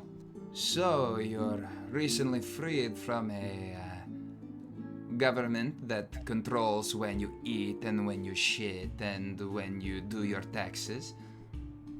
What are you going to do now? Where are you going next? Well, we're doing what any self-respecting band of rebels would and getting as much help as we can to swing back at that evil government. Where do you intend on enlisting this help? Well, we thought we'd make a start of it in Asmova, unless you have better suggestions. He sort of gives a... My friend, you are leaving a place of control and a place where your wings are clipped and you cannot fly, and you're going to another place where your wings are clipped and you cannot fly. You will not find freedom in Asmova. You may be able to find friends that will help you, though, in Lavernia's belt. I promise you, those doves who sit in their roost in Asmova, all they care about is building up their own infrastructure. They do not care who they have to step on in order to achieve that. The men I know are men of true freedom, who follow where the profits go. And if your world is as profitable as you say it is, then I'm sure I have friends who would be willing to assist you. Maybe. I've heard ill suspicious. reports coming out of Lavernia's belt, but if it comes with a recommendation from someone like yourself, maybe I should reconsider. Oh, the ill reports are only the best kind. It is the Man, last... listen to him. He sounds evil. It is the last place in the galaxy where man can truly be free. So you say your ship was quite damaged, yes? Rather more than I'd like to admit. A pilot has his pride, after all. Tell you what, how would you like to have a little wager, my friend? Possibly. If you win, I fix up your ship. You said it's currently seeing repairs and you're short of the credits to get it fixed all the way. What are you offering? Well, I happen to have just come from a very lucrative trade arrangement. He sort of looks back to the men who are playing cards behind the table, and they all sort of laugh. It would be nothing for me to take care of your expenses. So why don't we flip on it, eh? Leave it to fate. If you call heads and heads shows up, I pay for your repair expenses, yes? If you are wrong, well then, I have a request for you. And can I know that request before I take the wager? What would be the fun in that? I promise you it's nothing too incredibly perilous or dangerous. I think I saw your craft as you were flying in. The yellow one, right? It looks like it's sort of a homemade job. It's a custom job for now, yes. Certainly what it looks like. I couldn't identify it as anything off of the lines. Well, we like the best quality we can find, and credit where it's due, my engineer knows her way around an engine block better than I'd imagine most corporate rats do. Lana, who's multiple drinks in at this point, is like, damn right I do. At this point, would me or Francis and I made our way back? I would say At that all? it's probably I would say that you guys are you're close. You're close to being back, but you guys aren't quite back yet. It's on Sulk's compad, he just gets messages of whatever Francis is buying. He just That's sort of a like long grocery list. he looks down at it, and it's just like sort of like nods. Just sends back a okay, no emoji, no punctuation, very dad texter. On my compad back, his profile is just like a sad frowny face. Sultan sort of looks you in the eyes and says, "It's exactly that sort of crew that I would like to join my crew. It's exactly those kind of people, the do-it-yourself, manifest destiny, seize life by the balls and squeeze it for all it's worth. Sort of folks that I like to have around. You would make an excellent Dead Stars pilot." Tell you what, I'll take your wager on one condition. Yes. I don't do anything with slaves, but past that, I'm fairly open, and I can trust at least to convince the rest of my crew. You see sort of a light in his eyes, sort of light up of a I know something you don't kind of expression in his eyes when you mention slaves. And he says, "Slaves? I assure you, we do not deal in anything so crude.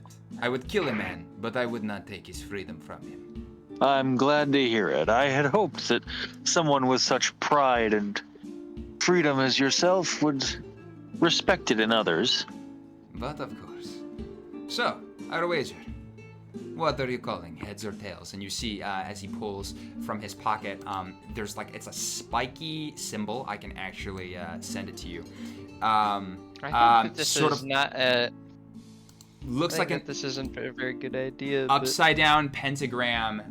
It doesn't seem like a good idea. It's an upside down pentagram in the shape of a skull. And one side of it has red eyes, and the other side of it is this whole scheme, but black. Interesting. That's pretty cool. And he says, "Well, your call. Red side or black side?" Man, this I dude think- sounds evil, and he's got a pentagram coin thingy, and he's offering to repair our ship for free, but do something There's no that he's not Satan in gonna say. space. Man, we're about to die. He's gonna be like, "Now your souls are mine," and then we're gonna just fucking die. I'll call it red for the blood of enemies spilled. Here. What, should I do it, or would you like to do the honors yourself? I'll We give should it a be toss. watchful of a telekinetic, because maybe there's a telekinetic that's sitting around. He's just kind of. He hands the pendant to you. It's very, very sharp. It's like a throwing star, essentially, so you got to be careful with it. But you go ahead and give it a flip, and roll me a d20.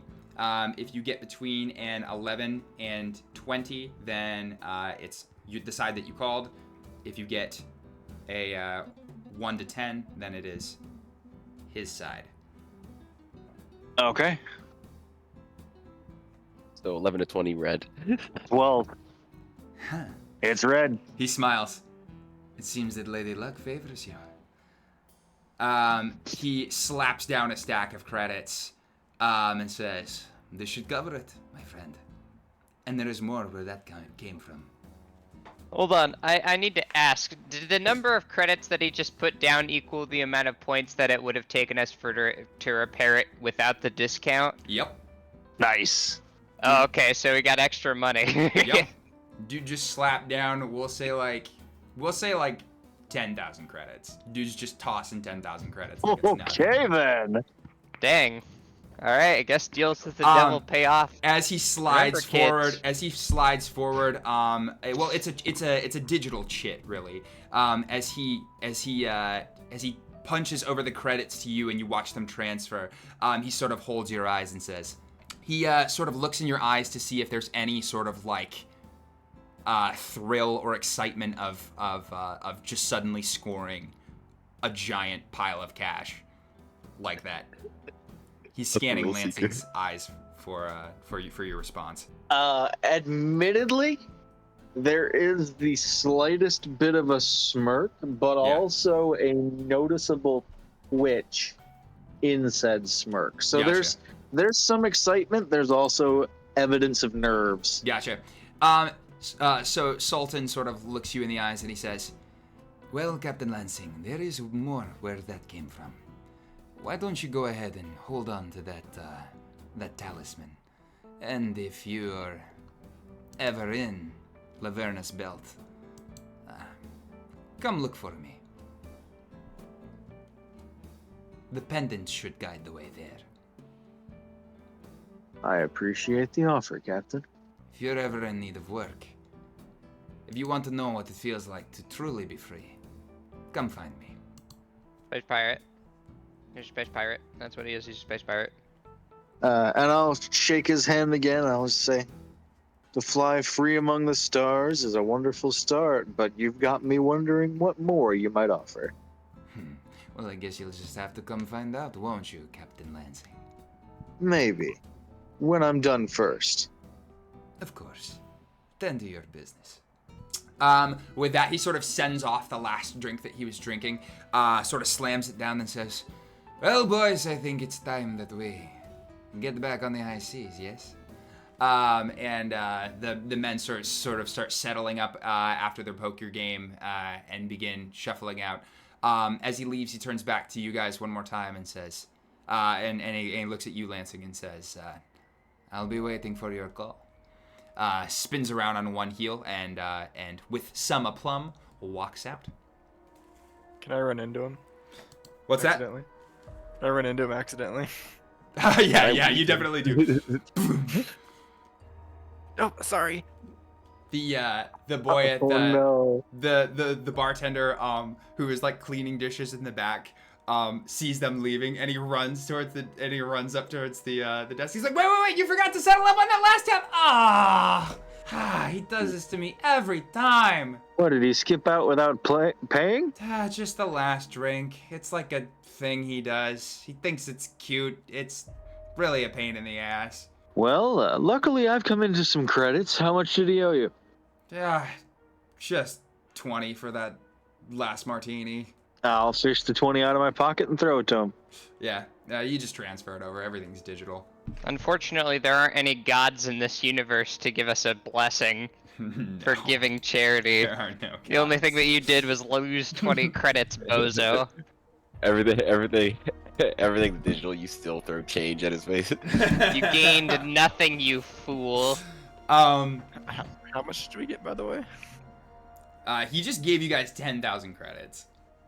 10,000. Okay, cool. Yeah, I added the 10K to my 11,980.